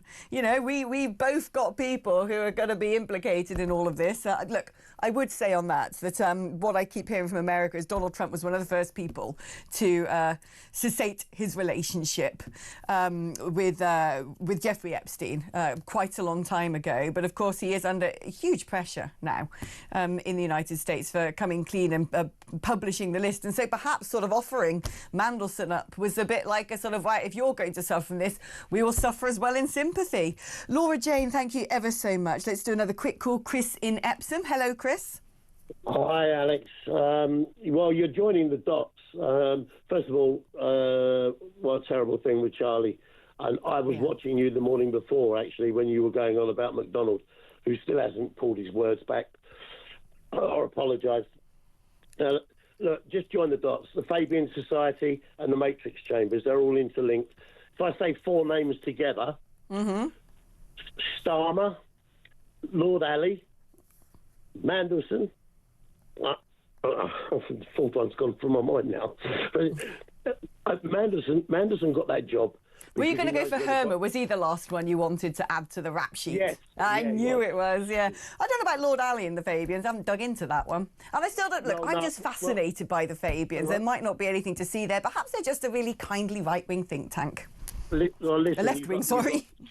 You've got Siddiqui Khan and loads of others I could mention, but I want to talk about Epstein as well. Epstein, I actually spoke to Epstein in 1998. God, blimey, I won't confess that on air, son. I don't mind, because the principal whose security I was taking care of, he'd gotten their number. Yeah. The principal had asked me to have a conversation with him, and I did for about 15 minutes. He called me from Florida. He was very charming to start with, but it was obvious what he wanted. And he was a wrong one, even in the conversation. What he wanted then was to come to London. My principal was very large in the business community, and he wanted to meet important people in London. And he thought this was a way he could do it through my principal. And I told my principal, there's a wrong one, just keep away.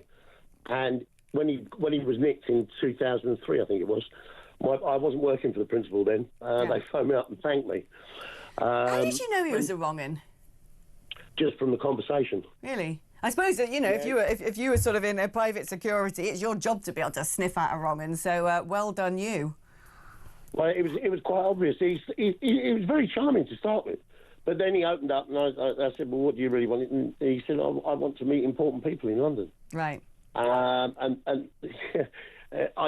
I felt it was for nefarious actions. I didn't feel as though it was for business.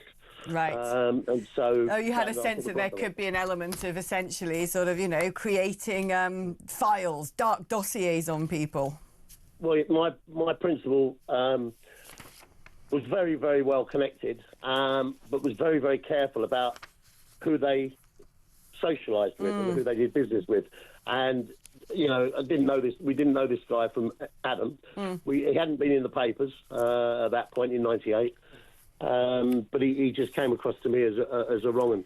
Interesting, fascinating stuff, Chris. Look, I've got to go to break now, but it's really interesting that you actually spoke to the man and had, you know, bad feelings about him even then. We've got to take a little break now, but when I come back, we're going to be joined by Mark Littlewood, who's the Director of Popular Conservatism. We're going to be talking, well, no doubt, about all this crazy stuff going on in Number 10, but also about yet another horrific story about plans of what to do with these illegals breaking into our country. That's after this.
across the UK, on DAB+, on your smart speaker, on your smart TV, and on your side.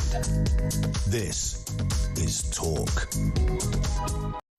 Welcome back. I'm joined now by Mark Littlewood, Director of Popular Conservatism. Mark, I've got you on here to talk about migration, but it would be remiss if I didn't ask you about all the Mandelson stuff.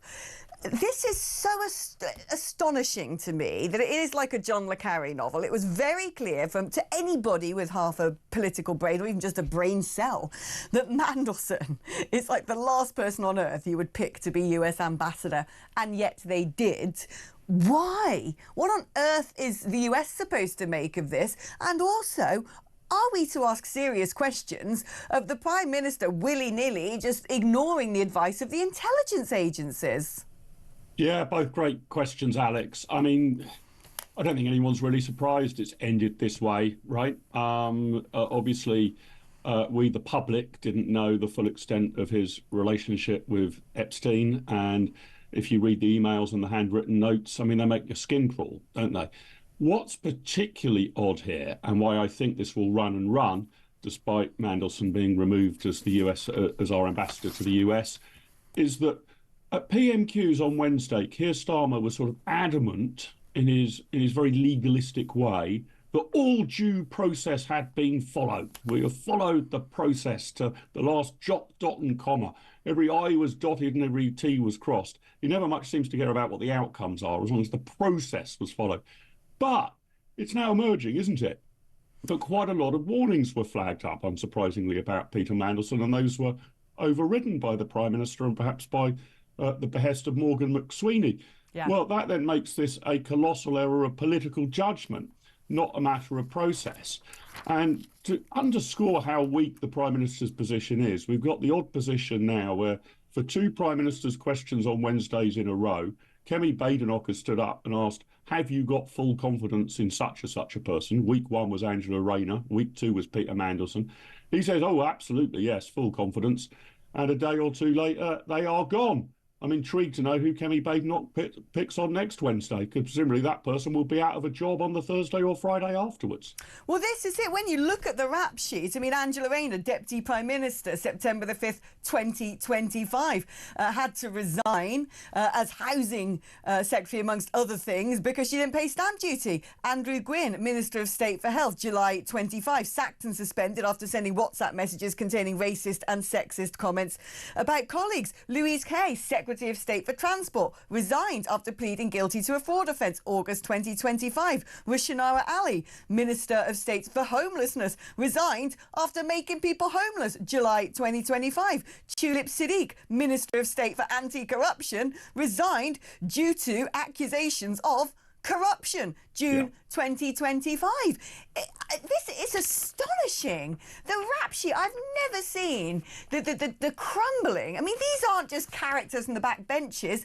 These are Minister of State, Secretary of State, Minister of State, Deputy Prime Minister. Now it seems to me Morgan McSweeney's probably going to have to go. Who's his right-hand man? Yeah, and I think what makes it even worse than just, as you say, running through that rap sheet, Alex, is Starmer couldn't have been clearer going into the last general election that it was all going to be very different under Labour.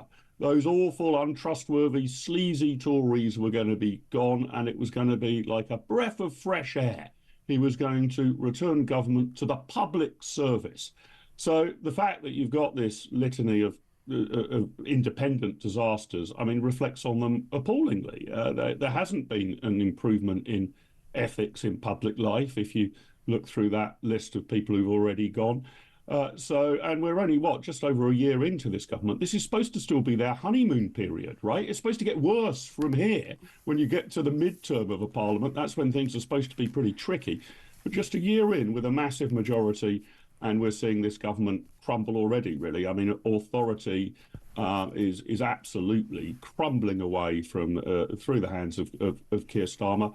what a mess. And this was supposed to be the great reset for him, right? It was just 10 days ago. Phase New 2. Phase 2. Are we now on to phase 3, phase 4? Well, I think one's a phase out, Mark. I think it's like the final phases.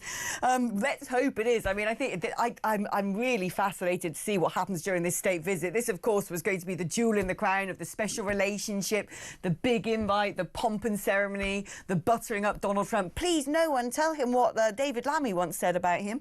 And then you've got, I mean, it sounds a dreadful thing to say, but the timing of the tragic events in America, I think is, going to overshadow what should otherwise be very deep-held concerns by the United States, that the Prime Minister is putting somebody so dangerous into such an important position.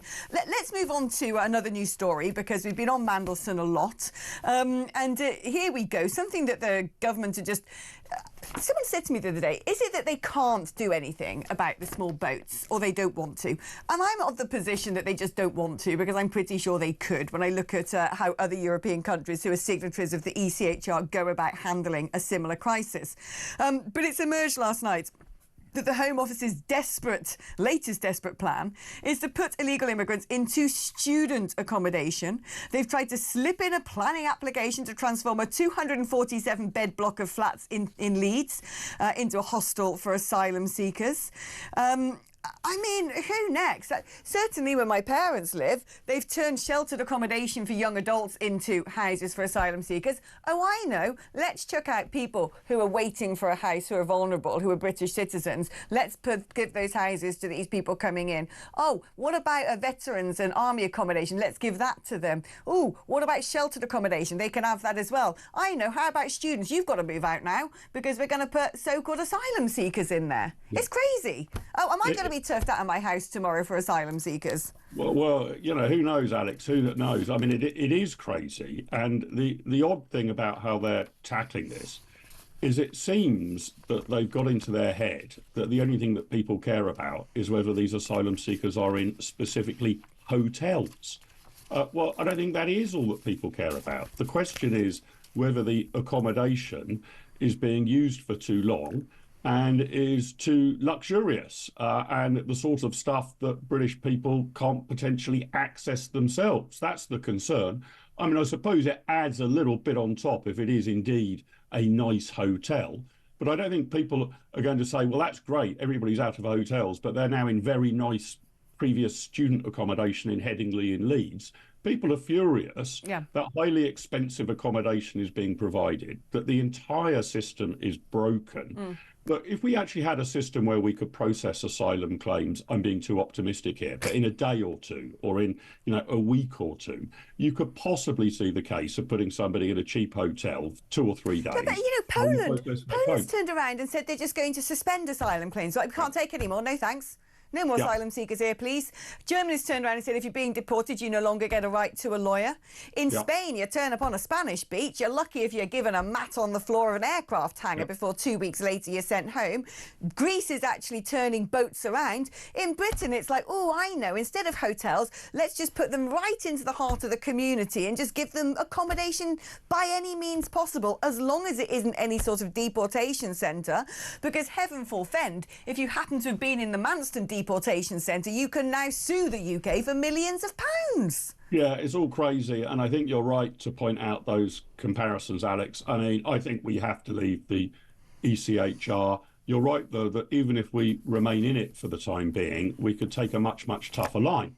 The whole problem is that the entire system, our entire legal system, is overly geared to the interests of the asylum seeker and not geared to the interests of the indigenous population and the taxpayer. Now, I'm willing to give asylum seekers a fair hearing. If you really have turned up and you really can establish that you are fleeing certain death or torture or persecution, we should give you a fair hearing. But we've allowed the system to make it far, far too easy for people to pull the wool over our eyes, for the onus to be on us to disprove their claim, rather than the firm onus being on them to prove their claim. Far too easy to lose your paperwork, and then we just have to take what you're saying on trust. So a much, much tougher approach needs to be enforced here. And here's something to conjure with about the housing, right? We could sort this out quickly. That's why I agree with you, Alex. This is basically a lack of political will. The total number of asylum seekers in hotel accommodation in the UK is about the equivalent to the number of people who visit the Glastonbury Festival on any given day. So we would just need to construct something on the rough scale of the Glastonbury Festival site. How about just using Worthy Farm? I bet old What's-His-Chops loves a bit of a... Not quite so they say. So I don't know whether you actually requisition Glastonbury or just look for somewhere similar. But it doesn't strike me that that should be beyond the wit of man to construct something like that. Has it not, since time immemorial, been the international protocol and prototype that there are refugee camps? There are refugee camps, right, in the middle of Syria, and the winters in Syria get pretty darn nippy and the summers pretty darn hot. You know, this is what is used in Kenya, in Ghana, in you name it, there are tents. In the UK, the worst thing that's going to face them, despite now having an emergency siren about, you know, some weather warnings, which is just a load of bunk and what there's drizzle in the playground, get the kids in. You know, in the UK, the worst thing, the most harsh conditions that people are going to have to face if they are actually put in encampments is a spot of rain. Yeah, I agree. And it's achievable if you've got the political will. I mean, although it turned out to be farcical and useless, let's just look at what happened at the start of the COVID outbreak. We were able to build a Nightingale hospital in London in about 7 days. Yeah. It was. And that's quite a sophisticated thing, building a hospital. I would have thought architecturally, building some sort of encampment is an awful lot simpler than building a hospital with all the necessary medical kit. I tell If you the what. political will's there, you can do it. I tell you what, Mark, the other day I happened to go to one of those storage places, right? I mean, I've never been to one before. It's amazing. It's like this subterranean labyrinth of all of these air-conditioned rooms. There's electricity, you go down floor, you know, 5 floors underground. There's lighting, air conditioning, there's a bathroom on each floor. And I was like, you could use one of those. Very quickly, before we go to break, you know, a lot of people say that the reason stuff doesn't get done in Britain and the common sense policies that we're discussing never get employed is because of the blob. And Richard Tice, Reform's deputy party leader, has essentially said they want to scrap a neutral civil service. They want to hire anti-ECHR staff. They'd create a new department for immigration staffed solely by people who agree with the party's radical policies, to leave the ECHR and implement mass deportations, and has also floated the idea of US-style political appointments for judges.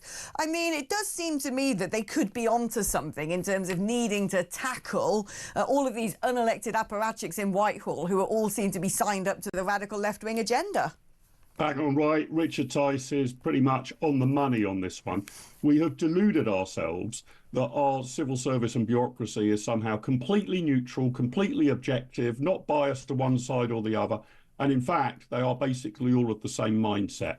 I think Richard Tice is completely right that if you want to turn this country round, at least civil servants who are involved in policy, that's probably, say, the top 3,000 or so, they'd have the titles director or director general or permanent secretary. Those should be political appointments. I mean, Tommy in accounts or you know, Jill who does the filing, that's fine. It doesn't really matter what their politics are. But if you're actually involved in policy making, I think we've got to be honest that you're going to approach that through a political lens, and the government of the day should be able to decide who they want those key officials to be, rather than the key officials typically being able to outmaneuver the government we voted for. He is definitely onto something that could transform the way that Britain is governed.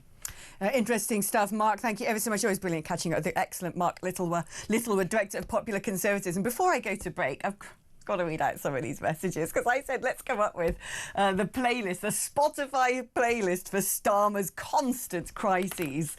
And you guys are so good at this. So we've got It's Over by Roy Orbison, I Can't Stand Up for Falling Down, Elvis Costello, Creep by Radiohead. Of course, a lot of people saying Mandy by Barry Manilow. Absolutely brilliant. Actually, we've got a voice note compilation, apparently, of recommended tracks. Let's have a listen to that, shall we? Starmer has playing constantly in his little earpiece Phil Collins' classic Against All Odds. Why Does It Always Rain on Me? Starmer's new theme tune. Rah, rah, Mandelson, lover of the rich elite. Definitely on my list would be The Sound of Silence by Disturbia. It's something unpredictable, but in the end it's right. I hope you had the time of your life. This just gets better. I mean, really, Mandy by Barry Manilow has got to be the greatest. Road to Nowhere by the Talking Heads. How about the Beatles? Help! I need somebody. And also, what about the Labour classic? Things can only get better. Or, I love this one by Jess. It's my party, and I'll cry if I want to. Keep your thoughts coming in. This is so much fun. 03444991000, the number to send a WhatsApp or leave. Actually, I like these voice note compilations, especially if you want to sing it and change the lyrics. Go on, lay me down a little excerpt of a track there. What should be on Starmer's Spotify playlist of peril? 03444991000 is the number to WhatsApp.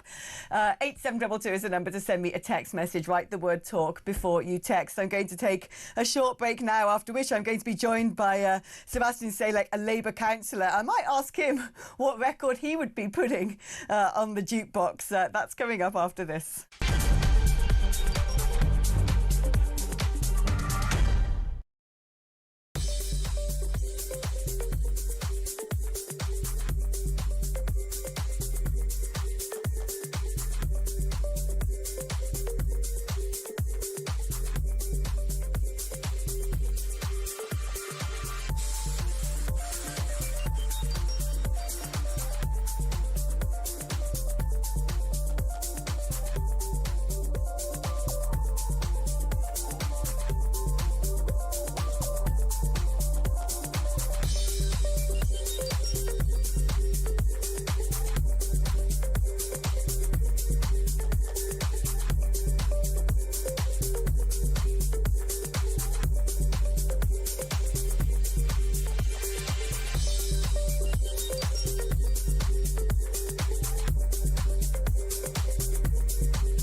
I think it is very, very unlikely that anyone would have prevented the Prime Minister seeing that security information, which we're now being told contained information about Mandelson's ongoing relationship with Epstein. And that's to say that the Prime Minister actually knew about this all along. Yeah. I think that casts major doubt over his judgment, and he has enormously serious questions to answer. So what we're going to try and do is we're going to push the government to publish that information, put it on the public record so we can all see who knew what when.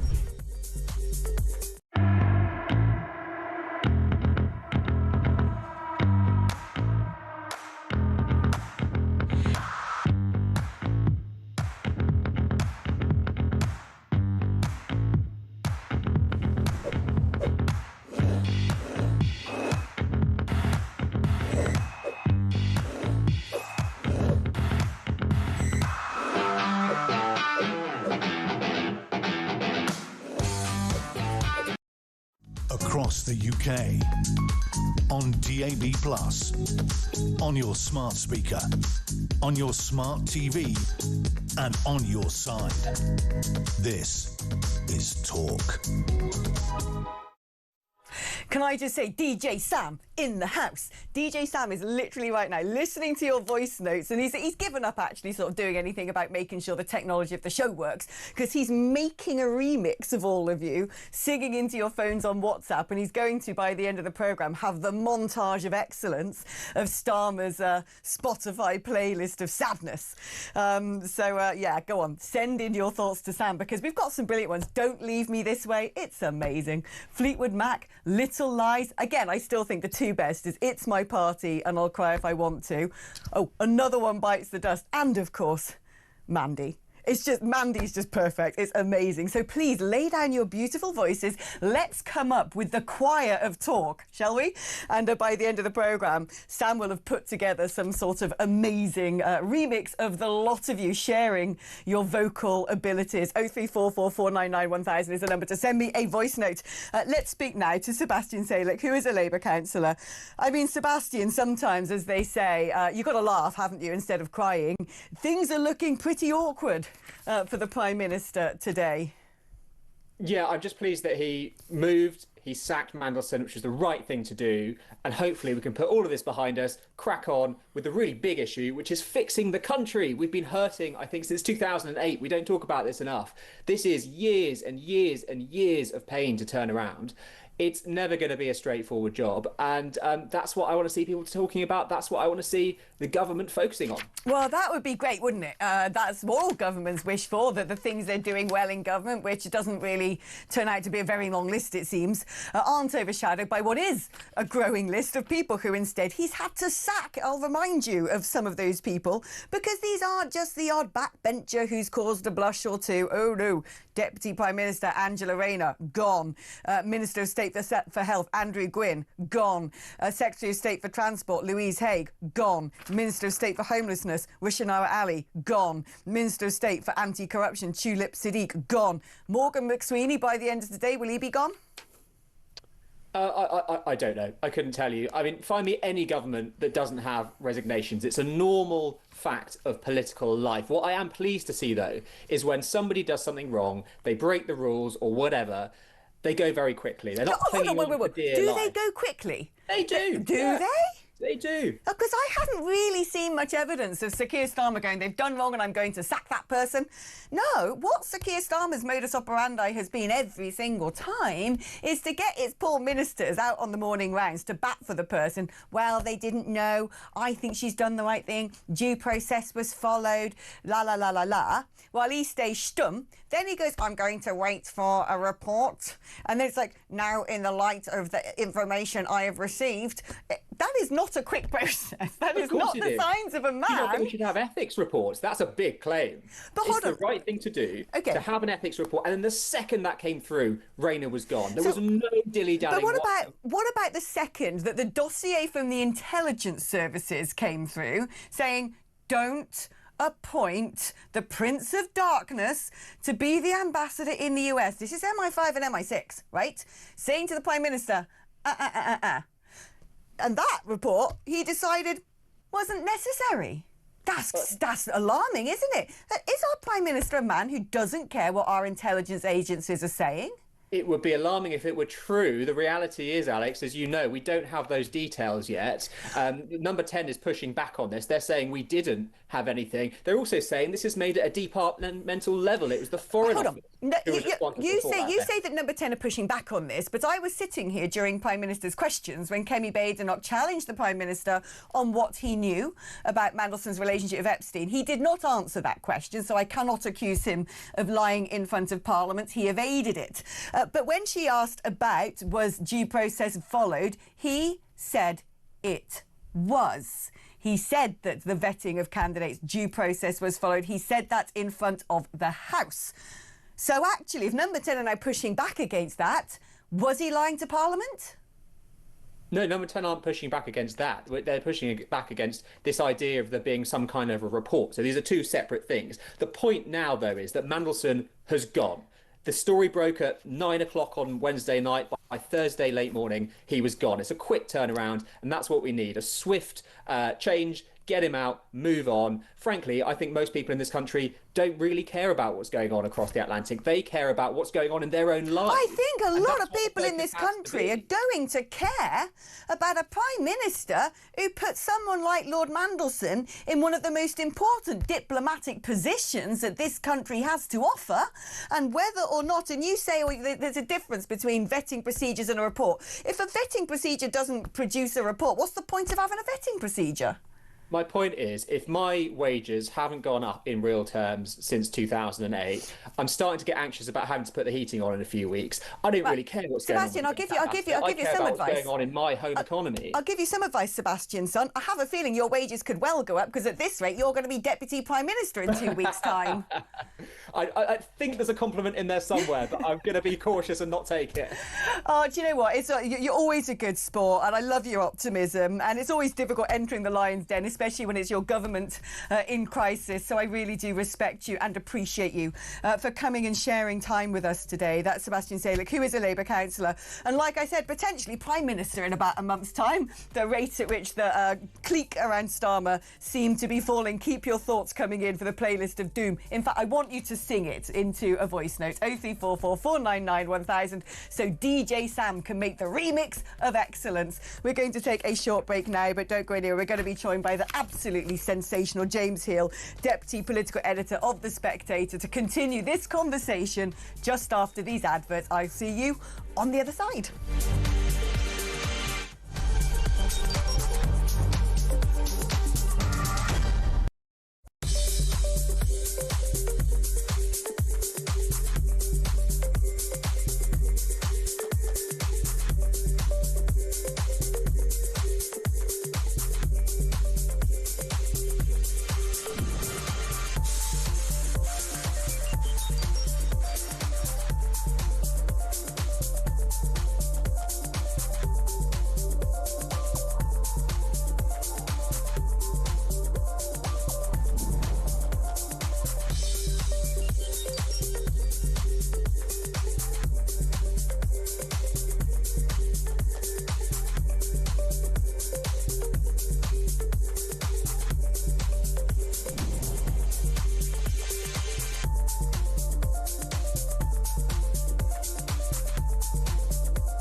Across the UK, on DAB+, on your smart speaker, on your smart TV, and on your side. This is Talk.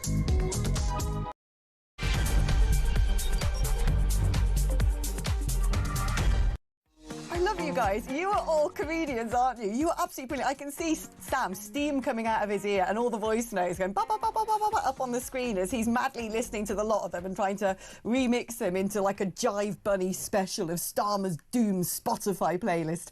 Here's a brilliant one, David in the North Cotswolds. I can see clearly now the rain has gone. Oh, see what you did there?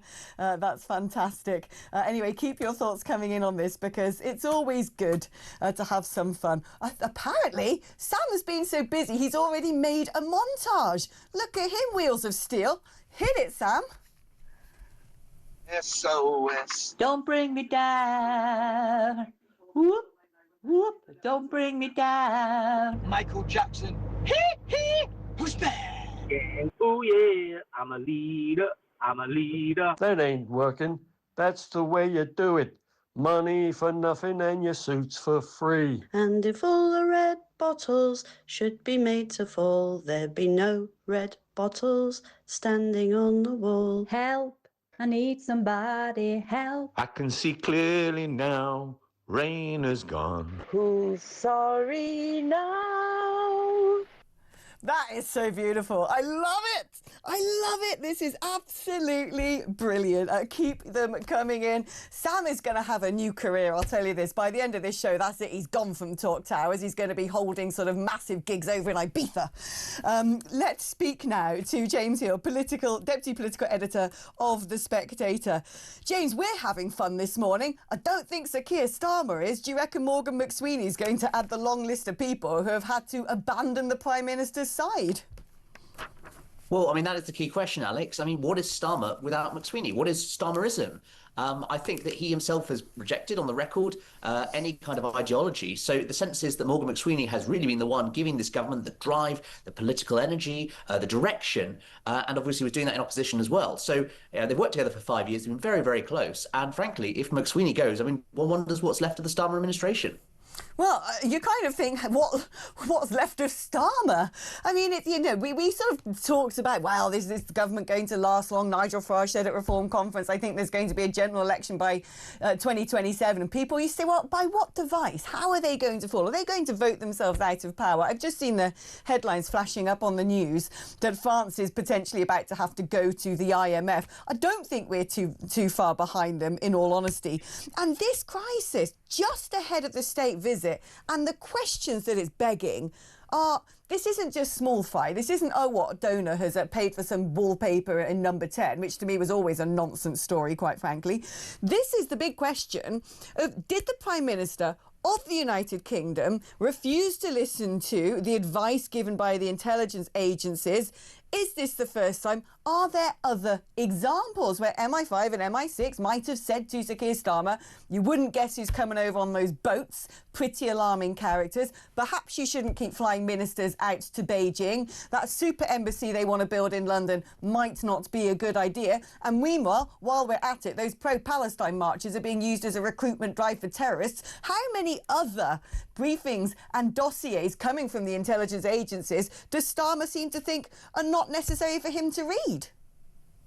Well, I mean, that will be the key question. I will be really interested to see what happens now with Lord Mandelson. I mean, there's clearly a lot of anger from his camp about how this has been handled. And I think there's a sort of whiff about sort of maybe Dominic Cummings' revenge and all this. So one wonders, if it's made clear that, of course, Starmer was aware and his team was aware of all these concerns beforehand. I'll be interested to see kind of what documents end up their way into the Sunday papers and more questions about this, because, for instance, the opposition in Parliament aren't going to let this go lying down. They're pushing for a vote among MPs on releasing the vetting documents. And, of course, every Labour MP will be forced to go through the lobbies, presumably to vote against that, a bit like the Owen Paterson scandal 4 years ago. So lots of issues, as you say, Alex. We don't know what's going to come out in the next couple of days or so, but we do know whatever happens, it's going to be bad news for Keir Starmer. Yeah, it's worthwhile mentioning right now, actually, that our next guest after the next break is going to be the former head of MI6, Sir Richard Dearlove. It will be fascinating to hear what he has to say on this. I mean, I seriously think that, I cannot wait to hear what his thoughts are. Because the thing is as well, this surely compromises the special relationship. And I think that, in a way, Starmer's been extremely lucky when it comes to managing to forge a personal bond with Donald Trump, because on all other accounts, he's exactly the sort of person that Donald Trump loves to hate. Donald Trump, after the vile execution, frankly, of Charlie Kirk, turned around and said the left wing have got to stop using this hyperbolic rhetoric where they demonise and frame political opposition as dangerous fascists and Nazis.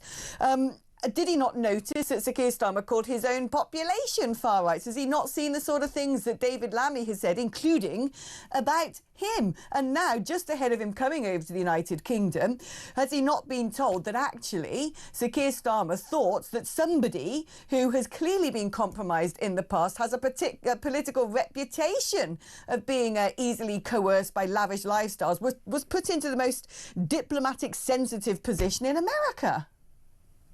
Well, my understanding from talking to people in Whitehall and a couple in America is that there are a lot of unhappy people, even angry people in the White House about how this has been handled. It overshadows Trump's visit. Of course, you've got to remember, of course, Peter Mandelson was His Majesty's ambassador, His Majesty's envoy. Trump was thinking of it more as the royals rather than a kind of political appointment and kind of Westminster politics. So I think he's pretty unhappy at how domestic political opinion and Labour Party internal pressures have forced the removal of someone he quite liked.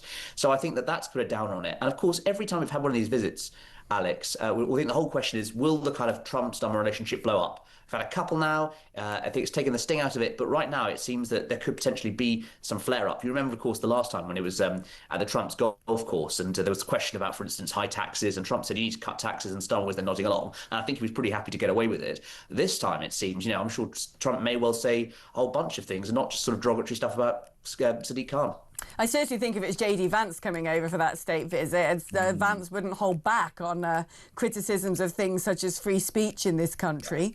And I think it's deeply alarming, actually, when we live in a period of such sort of febrile intensity geopolitically, to see tensions in our relationship. And I actually think all credit to Donald Trump that actually he continues to sort of glad hand Starmer and pat him on the back because he likes the UK so much. Let's move on to another story now, which is about plans for reform, who say if they get into power, they want to scrap the civil service. They want to make sure that the heads of policy departments are political appointments. They want to hire anti-ECHR staff. They're even toying with the idea of political appointments for judges. This is a radical overhaul. Do you think that's even possible to execute? It will be very, very difficult, I have to say. I think that there is increasingly a sentiment on the right of British politics that more political appointees to government are a good thing. Certainly, normally the kind of tradition of 2 or 3 spads will not be seen as sufficient. The policy department, which obviously Richard Tice singled out at that speech yesterday, was the Home Office. And from talking to people in the last administration, they say that, look, most of the civil servants were okay to work with, but the Home Office was a bit of an exceptional case, a bit of a law unto itself. And I think you've seen some of the leaked messages that have come out about some of the criticism of government policy. That would suggest there needs to be special attention there. But I would say that I think, obviously there are big questions about the judiciary, rule of law, etc. But I mean, if you're going after politicising judging, etc., that could be a step too far. So I think Reform have done remarkably well, but they need to be careful they don't overreach, given kind of the massive challenges that we're facing them when they get in on day one. I want to go back to the horrific news about Charlie Kirk, which a lot of us, especially sort of, out-and-out righties, are struggling to come to terms with. Because, you work in the right wing as a commentator. You work for perhaps a beacon of culture in this country, The Spectator magazine. And I want to get your reaction on how other parts of the media have reacted to this, okay? Because when I was looking at clips on other TV programmes, when I was listening to podcasts all about Charlie Kirk, what struck me is how journalists with very high profiles were sort of talking in the immediate aftermath of what is a vile, cold-blooded assassination of just a young man who, wasn't elected, who wasn't some sort of tyrant of a despotic regime, about how controversial he was, how he held extreme views. And I sat there thinking, the person who committed this vile murder is still at large. Surely there's some sort of protocol that you sort of leave the debate about the metal of their character a little bit longer. But also, it's the sort of things that now are so sort of flippantly labelled as extreme, which to me, when a Christian, for instance, says, I believe in Christianity, so I cannot support gay marriage. They're not saying I want to persecute homosexuals. They're just saying the holy book of my religion says that marriage is between a man and a woman. Or when a Christian says, look, I believe in the sanctity of life, therefore I don't believe in euthanasia, or I don't believe in abortion, particularly late-term abortion. These are now labelled as some sort of dangerous extremist beliefs.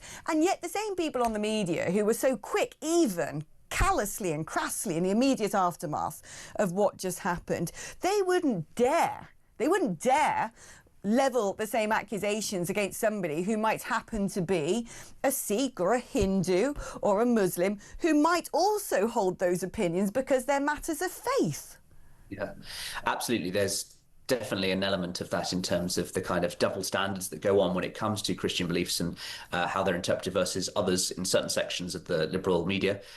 What I would say is that I think that the immediate hours after anyone's murder should be a time for reflection and tributes and, again, a restatement of the basic political norm that left or right, political assassination, political violence should never be allowed to work, should never be encouraged. And it is good to use those occasions, those tragic occasions, as a restatement of that, because no one benefits from it. The whole system would collapse. And Charlie Kirk lived his life as someone who encouraged political debate. He was there on a campus, open to discussing things, and people will disagree with bits of what he said. But I do think the day after someone's murder, just stating the basics. And if you haven't got anything nice to say, don't say anything at all.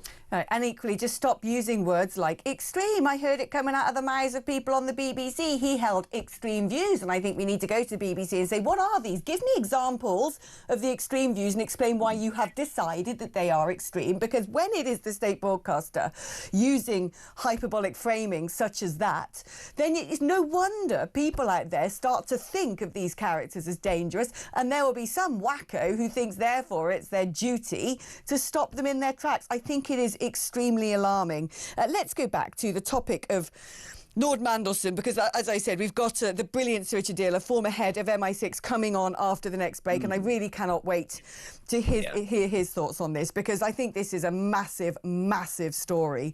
I don't know if you know this, James, but we are putting together our little playlist for Sir Keir Starmer right now, as Mandelson might be another one bites the dust. Have you got any thoughts on what we should be adding to our Spotify tunes? Well, I think you might meet his Waterloo, so maybe a bit of classic ABBA. There you go, classic ABBA. Now, shall we hear what we've put together so far? Hit it, DJ Sam. That's life. That's what all the tourists say. For flying high with Mandy, you have to pay. Why does it always rain on me? Would I lie to you? Would I lie to you? Oh yeah. 99 red scandals. I don't wanna talk about it. We're only making plans for Nigel. Oh, Mandy, baby, can't you see I'm in misery? Rainer's gone, Mandelson too. We hope the next one Starmer is you, Keir Starmer. Somewhere beyond the sea, more migrants waiting for me. I said something wrong, now I long for yesterday. James, I think we've got a number one on our hands, don't we? Christmas single, I'm just saying. talkTV, all proceeds go to some of the different singers we just heard there. Amazing. James Hill, it's always fantastic catching up with you, Deputy Political Editor of The Spectator. Now, big gear shift from having a bit of fun about Mandelson. We're going to get very serious about this after the break, because I don't think this is a laughing matter. The big question I think we all ought to be asking today is, do we have a Prime Minister ignoring the intelligence agencies? There's no one better to ask than the former head of MI6, and Sir Richard Dearlove is joining us just after this.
realistic do you think a ceasefire is this week? There's a very good chance that we'll have a settlement, an agreement of some kind. We basically have two countries that have been fighting so long and so hard that they don't know what the they're doing. What are you looking for here? And then a real end. Well, all of a sudden he's a big shot because he has the U.S. on his side. I am very disappointed with President Putin. He'll talk so beautifully and then he'll bomb people at night.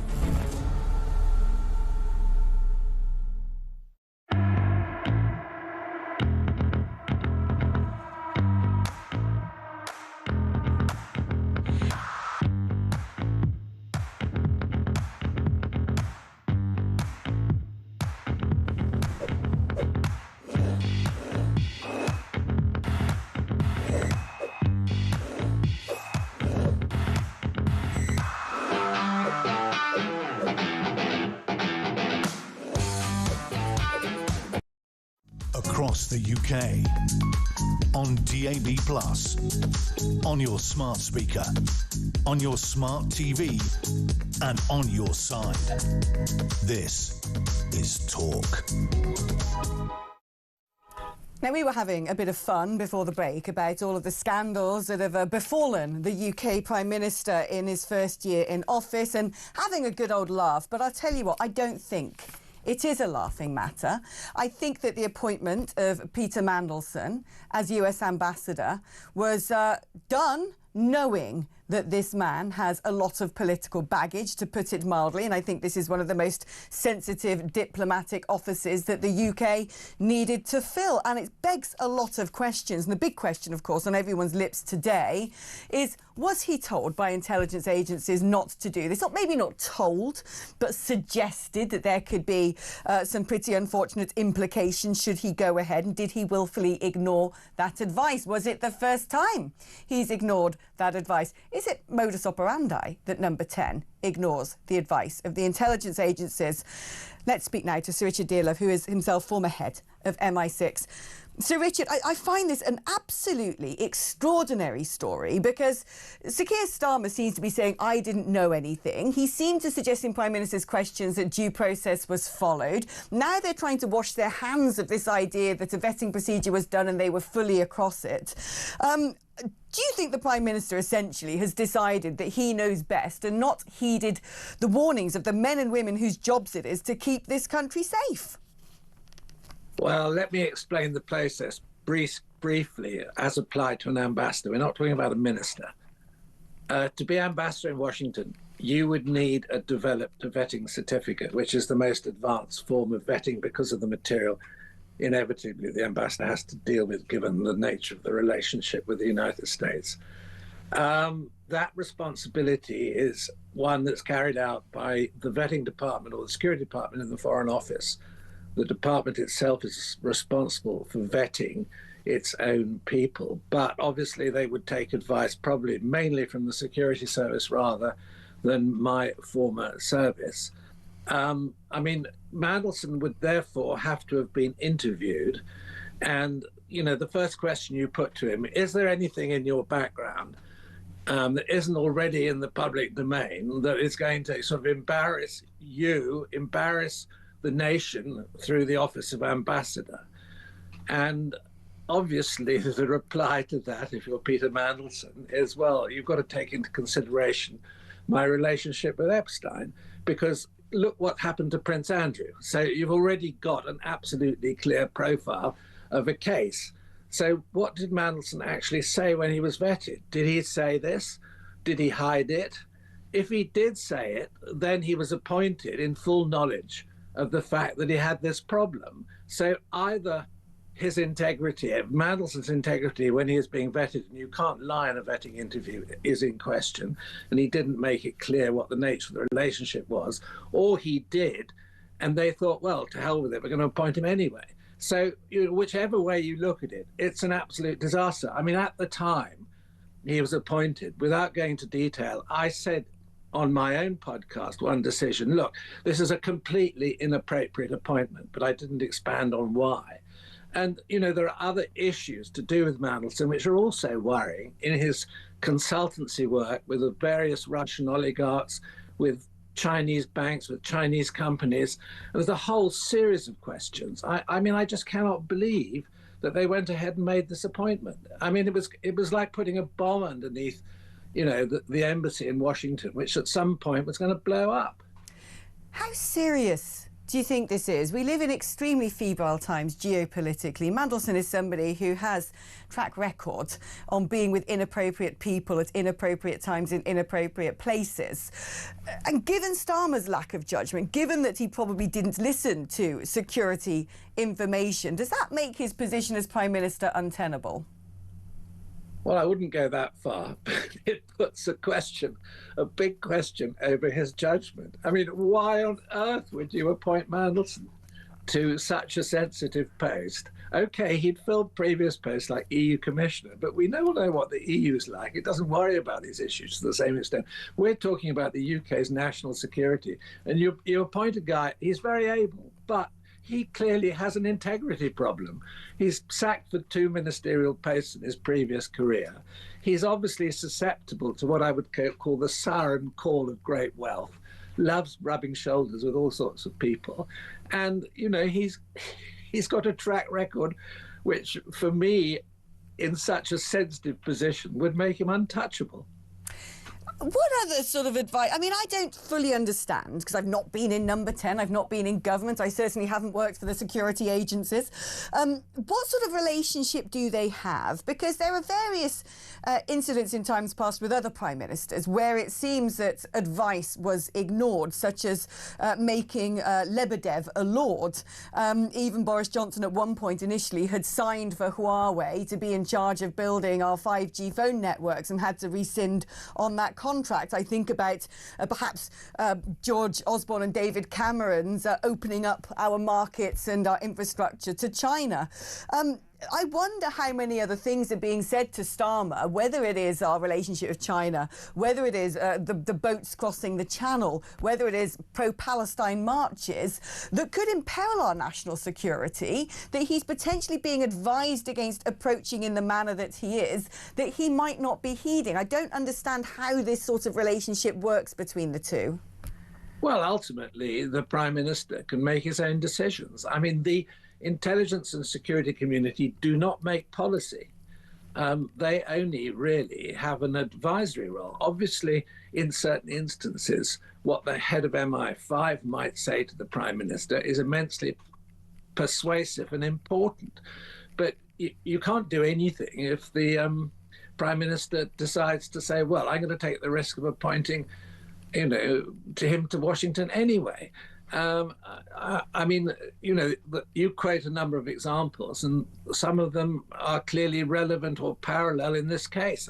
I mean, the Huawei issue is a good one. I mean, I was one of the people who was party to trying to pressurize the government not to sign up a deal with Huawei to do the UK's 5G, and that's proved to be exactly the right decision. But at some point, because of past relationships with Huawei and the way that BT had become involved with Huawei, that was the recommended policy, but it was completely wrong-headed. And I'm pleased to say that we persuaded the government to change its mind, and thank God they did.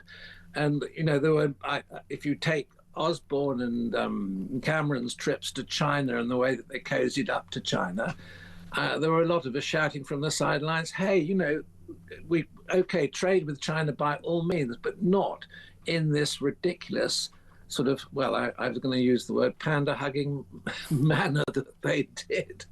It was completely naive of them. Well, I think there are many politicians who are open-minded, understand this, and would follow the advice that they get. But ultimately, you have this cozy group within the Labour Party, and they clearly all got together and thought, this is the right man. Okay, he's very able. He started off doing a good job, but it was always going to go wrong. It seems to me, as somebody who, spends her life delving into the news and preoccupying herself with concerns facing this country, that this government in particular are doing things, or I'd say actually more failing to do things, that really deeply trouble me. Talking about the panda hugging, Sir Keir Starmer has sent a number of ministers over to Beijing. Certainly Ed Miliband's need to rely upon China to produce all of the goods for net zero has me sometimes losing sleep at night. I'm concerned about how these governments have approached issues such as Islamism in the country, the pro-Palestine marches. I'm also deeply concerned about how they seem to be failing to adequately tackle the small boats crisis when other European countries and signatories of the ECHR seem to be a lot more strident in their approach. And I wonder what your assessment is of this government and whether they actually truly comprehend and are facing down the very real and present dangers facing the United Kingdom. Well, I try to avoid being overtly political, but I'm concerned on a majority of these issues myself, and I think anybody sensible would be. I mean, they've got certain things right, and they're trying very hard to do the right thing, let's say, with regard to Ukraine. So we've got a good policy in regard, but, on the sort of small boat issue, the whole question of their attitude to Israel, there are a whole number of areas where clearly making policy in the Labour Party is very complex because of the pressures coming from the left and the sort of decisions which I don't think take account of the national interest and national security in a proper way. And my sort of paradigm for policy making is that national security is a primary important issue, and it should shape the government's policy and the attitude on all of these questions. And clearly they're getting an awful lot wrong at the moment, and they've got to get their act together if they're going to have any chance at any point in the future of being re-elected, because at the moment they're on a very, very heavy downward slope. I think you're very diplomatic in the way you handled that. You mentioned Ukraine there and saying actually one area where the government is getting things right is the approach to Ukraine. Was it unhelpful, therefore, that a member of the royal family, the son of the king, takes it upon himself to pop up and make a surprise trip to Kiev? Or is that actually going to aid and abet our approach to negotiations on this? Oh, ultimately, I don't think that makes a great deal of difference. And the Ukrainians will be very pleased that he appears there sort of out of the blue. I think that's showing moral support. And the Ukrainians need all the moral support that they can, particularly on this issue of wounded soldiers. And so, I don't criticize Harry for doing that at all. In fact, I think it's a rather good thing. Sir Richard, thank you so much for coming on the programme. I think I'm your #1 fan, by the way. I just think national security should be the rich seam that runs through every single element of policy making, because defending your country, making it secure, is surely the #1 priority and concern of any government. Protecting your people. And to hear Sir Richard very mildly and diplomatically sort of say the verbal equivalent of an eyebrow raise over certain matters of policy making within the Labour Party, I think is something that we should all heed. And it'd be fantastic to think that someone like Sir Richard Dearlove might in some way at some point in the future be able to play a role in politics and be listened to, because Lord knows we need people who get the world, who understand how it works, to be there speaking to politicians and saying, have you thought this through? OK, we're going to take a break, but after the break, I want to explore a particular topic. I've brought it up a number of times already in the show, which is I was exercised last night listening to, it was actually the Americast podcast by the BBC, which I think by and large was put together relatively well. So I'm not going to come down and say, oh, it's all terrible and the BBC's biased, rah, rah, rah, rah. No, it was a fairly decent overview. But one thing that did have me spitting feathers was the use of the word extreme. And even if it was, well, some people might find Charlie Kirk's views extreme, I think we need to start challenging this. I think we need to start challenging this because it is this characterisation of Christian views in particular as dangerous that I think has led to a young father of 31 years old being shot in cold blood, leaving his babies orphaned. Is it that there is a two-tier system where if you happen to be a Muslim and therefore you don't particularly look fondly upon homosexual relationships, that's okay, it's a matter of faith? Is it that if you are a Sikh or a Hindu or a Buddhist or anybody else and you don't necessarily believe in abortion, for instance, that that's okay, it is a matter of faith? But if you happen to be a Christian and you believe in the sanctity of life, or you happen to be a Christian and you say that marriage is between a man and a woman, is it that those are dangerous extremist views? Do we treat Christianity differently to other religions? And is it high time we stopped bashing the Bible bashers? I want to discuss that as a Christian myself, and I'm actually going to be joined by the fantastic Mayron Senthil-Nathan, who's a religious commentator and activist and a Hindu guru, after this.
Across the UK, on DAB+, on your smart speaker, on your smart TV, and on your side. This is Talk. Hello, welcome back to the show. Now, most of you, if you listen regularly, know that I love my God and the late great JC, the first of the feminists, and decided to take the leap, or the dunk, if you will, to be baptised myself. And I think a lot of people are also doing this. There's something going on out there. If you're a churchgoer like me, you will notice that the pews are filling up quite quickly.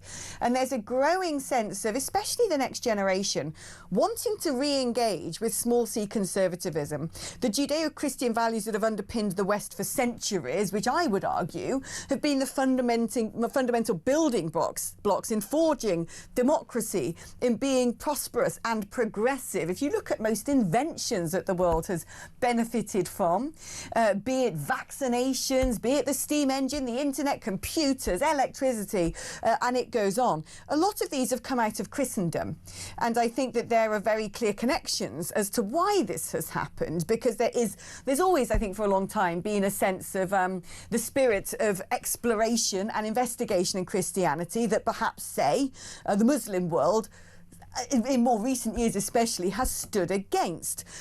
So with that in mind, why is there been so much willful destruction of Christianity? Why is there now, especially on what I consider the extreme left, this effort to demonise Christians who hold Christian views? Now, let me give you some examples of this. You may remember that the former leader of the Liberal Democrats had to stand down because, as a Christian, he doesn't believe a man and a man or a woman and a woman can get married. Now, I have no doubt in my mind that he is no homophobe, that he doesn't wish any harm or ill against people with different sexual persuasions, but he is a Christian. I remember the competition to be First Minister of Scotland, and while Kate Forbes was held to account for her Christian views on these more radical leftist progressive policies, Humza Yousaf was not.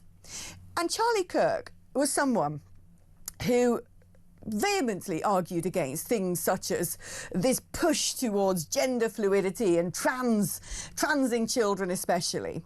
He was also against abortion.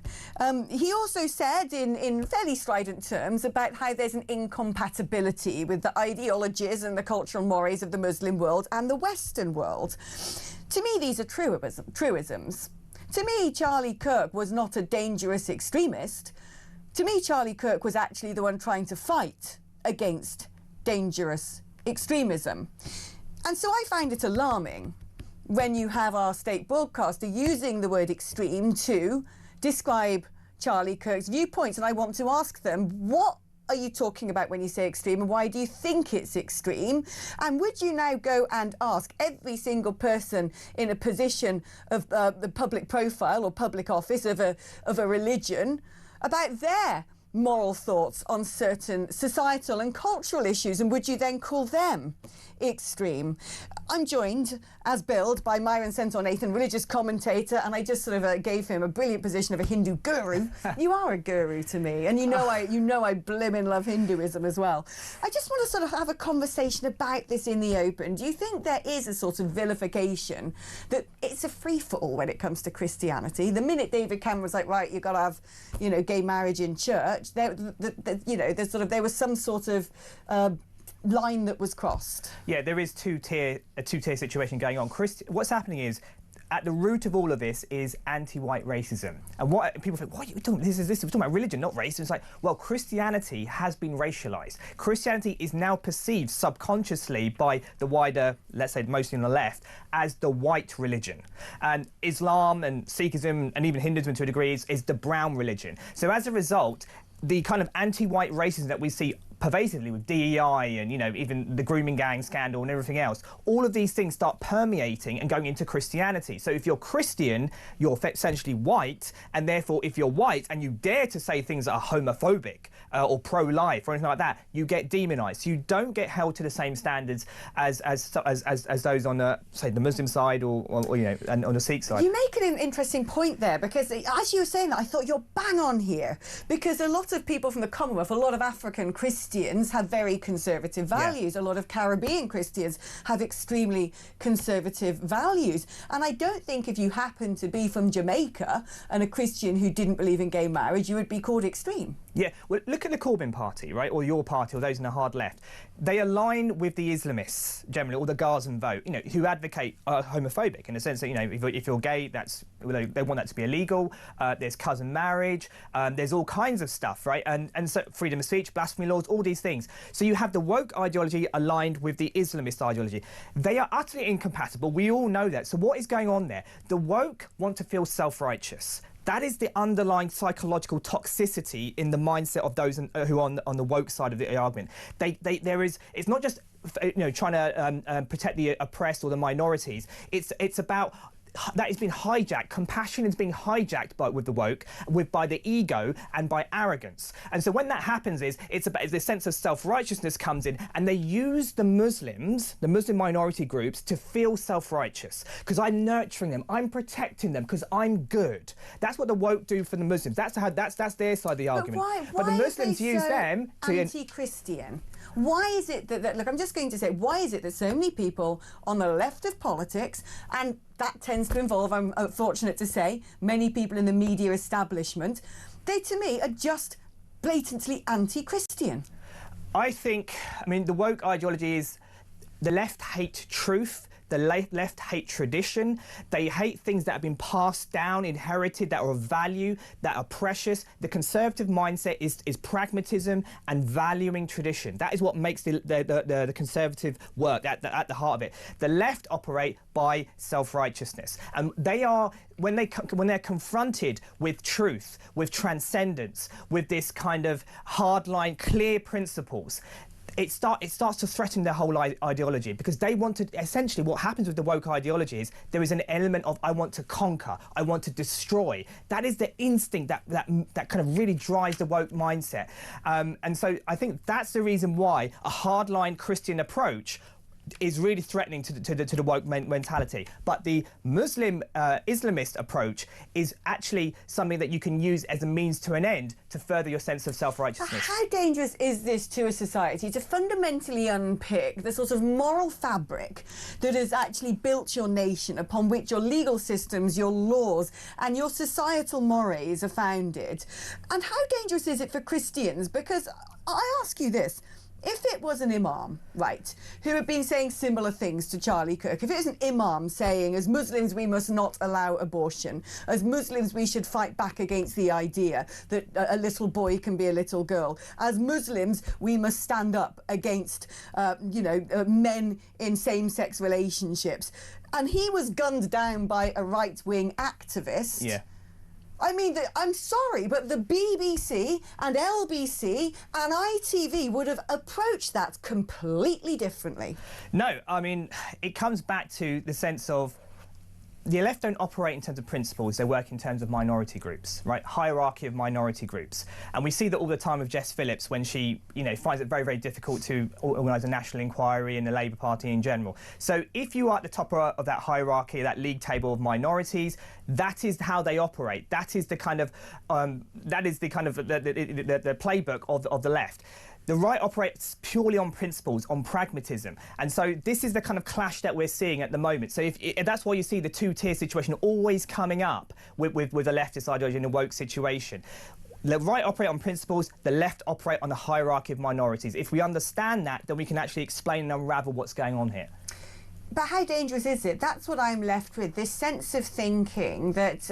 and the killing of Charlie Kirk of itself was so harrowing and disturbing, and that to me was then compounded by what I saw people with very prominent positions in,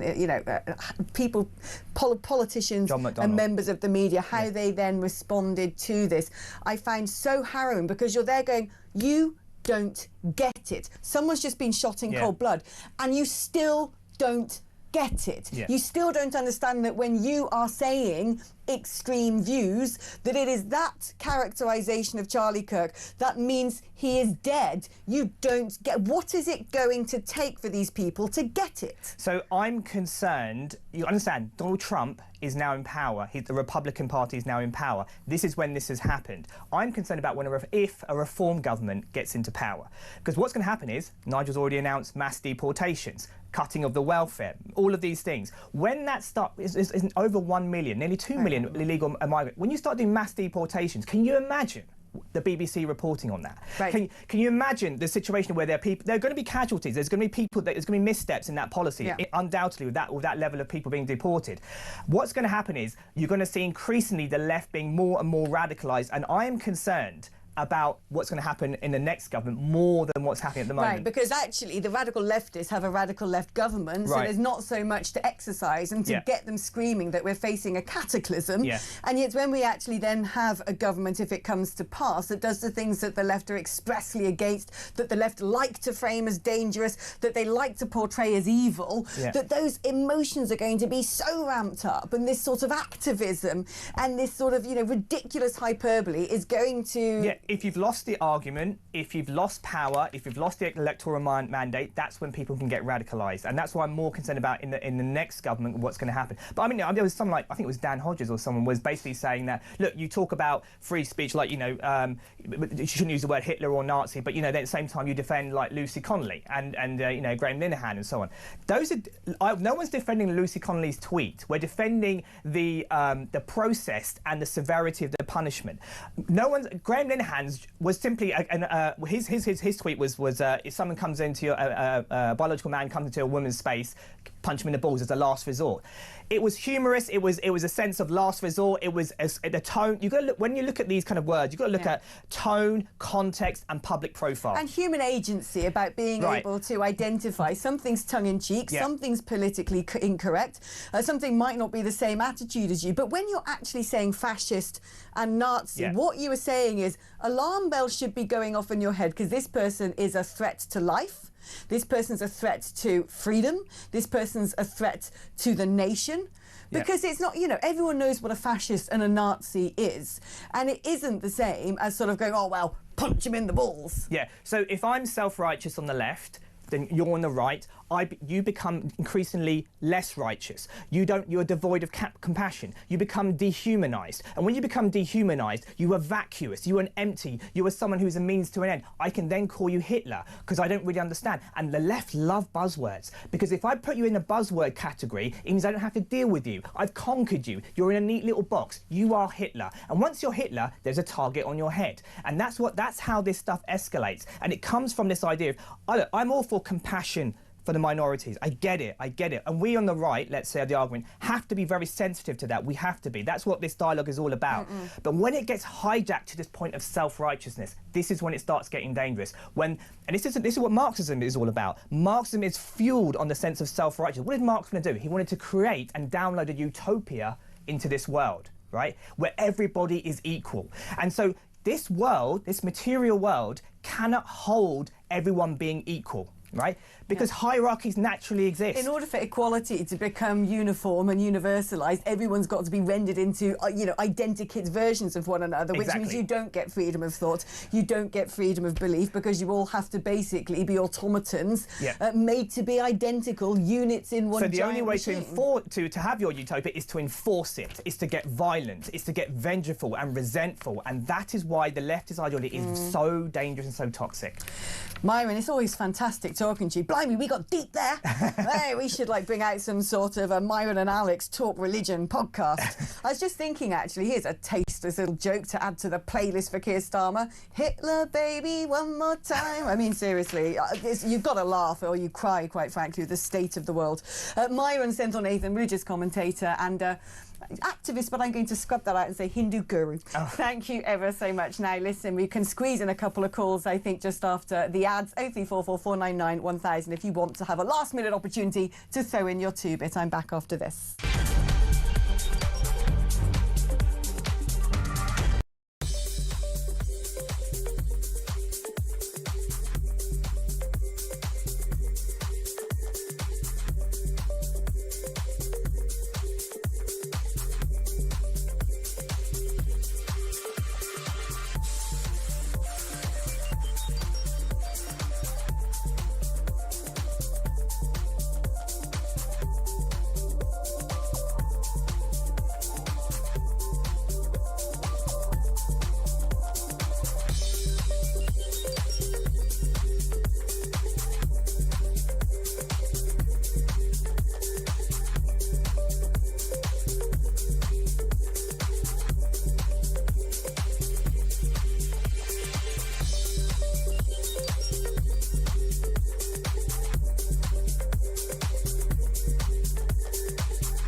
breaking news this morning revealed that under the Terrorist Act, 242 people were arrested in the year to June of this year. Something you can indulge in as to all the people who aren't going to prison because, well, there's no prison spaces. So this is a talk exclusive we've been looking at.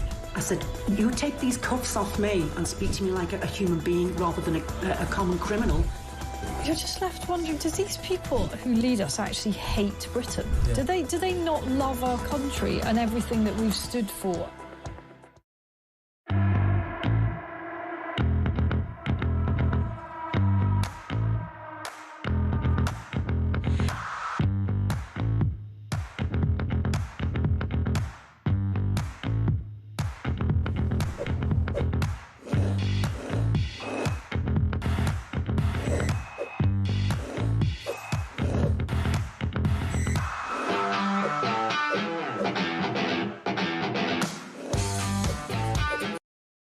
Across the UK, on DAB+, on your smart speaker, on your smart TV, and on your side.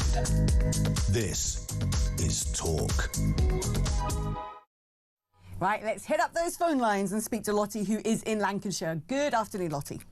Hi, Alex. How are you doing? Yeah, I'm good today. How are you? I'm good.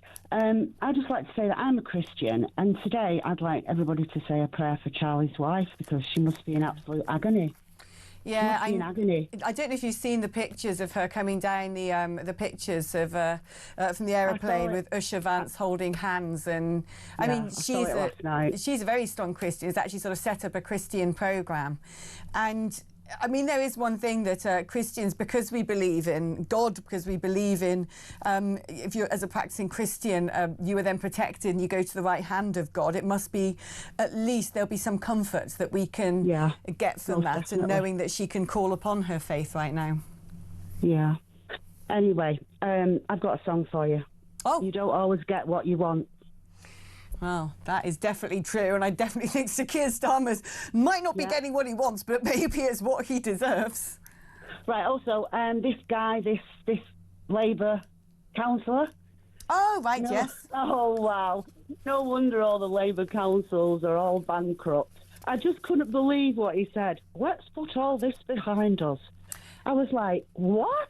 What would you expect him to say? Talking about lovely Sebastian Say, like, what would you expect him to say? What? I was just laughing so hard that they're just imbeciles. Oh, he's not an imbecile. He came out quite bravely to, bat for his party, which is what he is required to do. And there's very few people who'd have a skin thick enough to come into the lion's den and do that. And especially in the light of what happened to Charlie, I think we must honour and pay homage to those people who go to the sort of pit of the opposition point of view and try and defend themselves. Lottie, thank you for the call, my darling. Let's speak now to Paul in the most beautiful city on earth, Durham. Hello, Paul. Oh, hello, Alex. Thanks for having us on the show. Oh, my pleasure. What's on your mind? Well, it was earlier on when you were talking about the Prime Minister, what information does he ignore? Yeah. And my thoughts on that is, and this jumped out at me on day one of their administration, when they took out Winston Churchill's photograph and Margaret Thatcher's photograph from number 10, I jumped off my chair and went, who are these people? Right. I got really scared straight away. I was like, so there's a long list of everything they've done. And I think that this guy, he will ignore any advice that if he acted on would make Britain look strong, that would buoy the indigenous, the British people, you know what I mean, that would give us heart. I think that this guy works for the EU. It might be a bit conspiratorial. I really do think this guy is the EU minister for the destruction of Britain. I don't think it's conspiratorial to say that Starmer is a globalist. Starmer's a socialist and Starmer's a globalist. I think he would say so himself. And so actually the idea of nationhood isn't necessarily an idea that he's fully subscribed to. So should we be surprised with the way that he has governed the country so far? Paul, thank you ever so much for your call. Let's quickly see if we can sneak in Daz from Derby. Hi, Daz. Hi, Alex. Great showed up. Oh, thank you, my love. What do you want to say? I always think of it, I hear it quite a lot, and then when I listen to about it, I like to see this Hermer guy gone. He's But he's bad news, he is. Well, there you go. Do you know what? I think we should just end on that. He's bad news, he is. Thank you ever so much from Daz in Derby there. Ian, I don't know if you've been listening, but we've come up with trying to create a Spotify playlist for Starmer. Oh, I love it. Here, take it away, DJ Sam. Madness, madness, they call it madness. Who's sorry now? All in all, it's just another brick in the wall. 'Cause I'm free to do whatever I want to do. Going down in a blaze of glory. I ain't nothing but tired and bored with myself. We're asking people to put a Spotify playlist together for the Starmer scandals. I love it. The best ones, of course. Another one, Bites the Dust. Yeah. Oh, Mandy. Was that brick in the wall, she said? That was brick in the wall, okay, yeah. I just wanted to check. Yeah. But there you go. I think Could have gone either way, though. I love that. We're going to talk about that. How long can he hang on for, by the way? I mean, if you look at you get these kind of scandals. I was trying to sort of compare them with, previous administrations. And they normally, what's happened to Starmer normally happens over the course of about 7.5 years. I know. This has happened over the course of 7 months. I can actually leave you the rap sheet of everyone who's gone so far that Ted kindly put together for me. It's an astonishing amount. I love it. I mean, and they've gone under... It's all very well, a couple of people might leave because they disagree with policy. These aren't backbenchers, it's half the blimmin' These are bench. cabinet members. Yeah. But when you lose your anti-corruption minister because they're embroiled in a corruption scandal,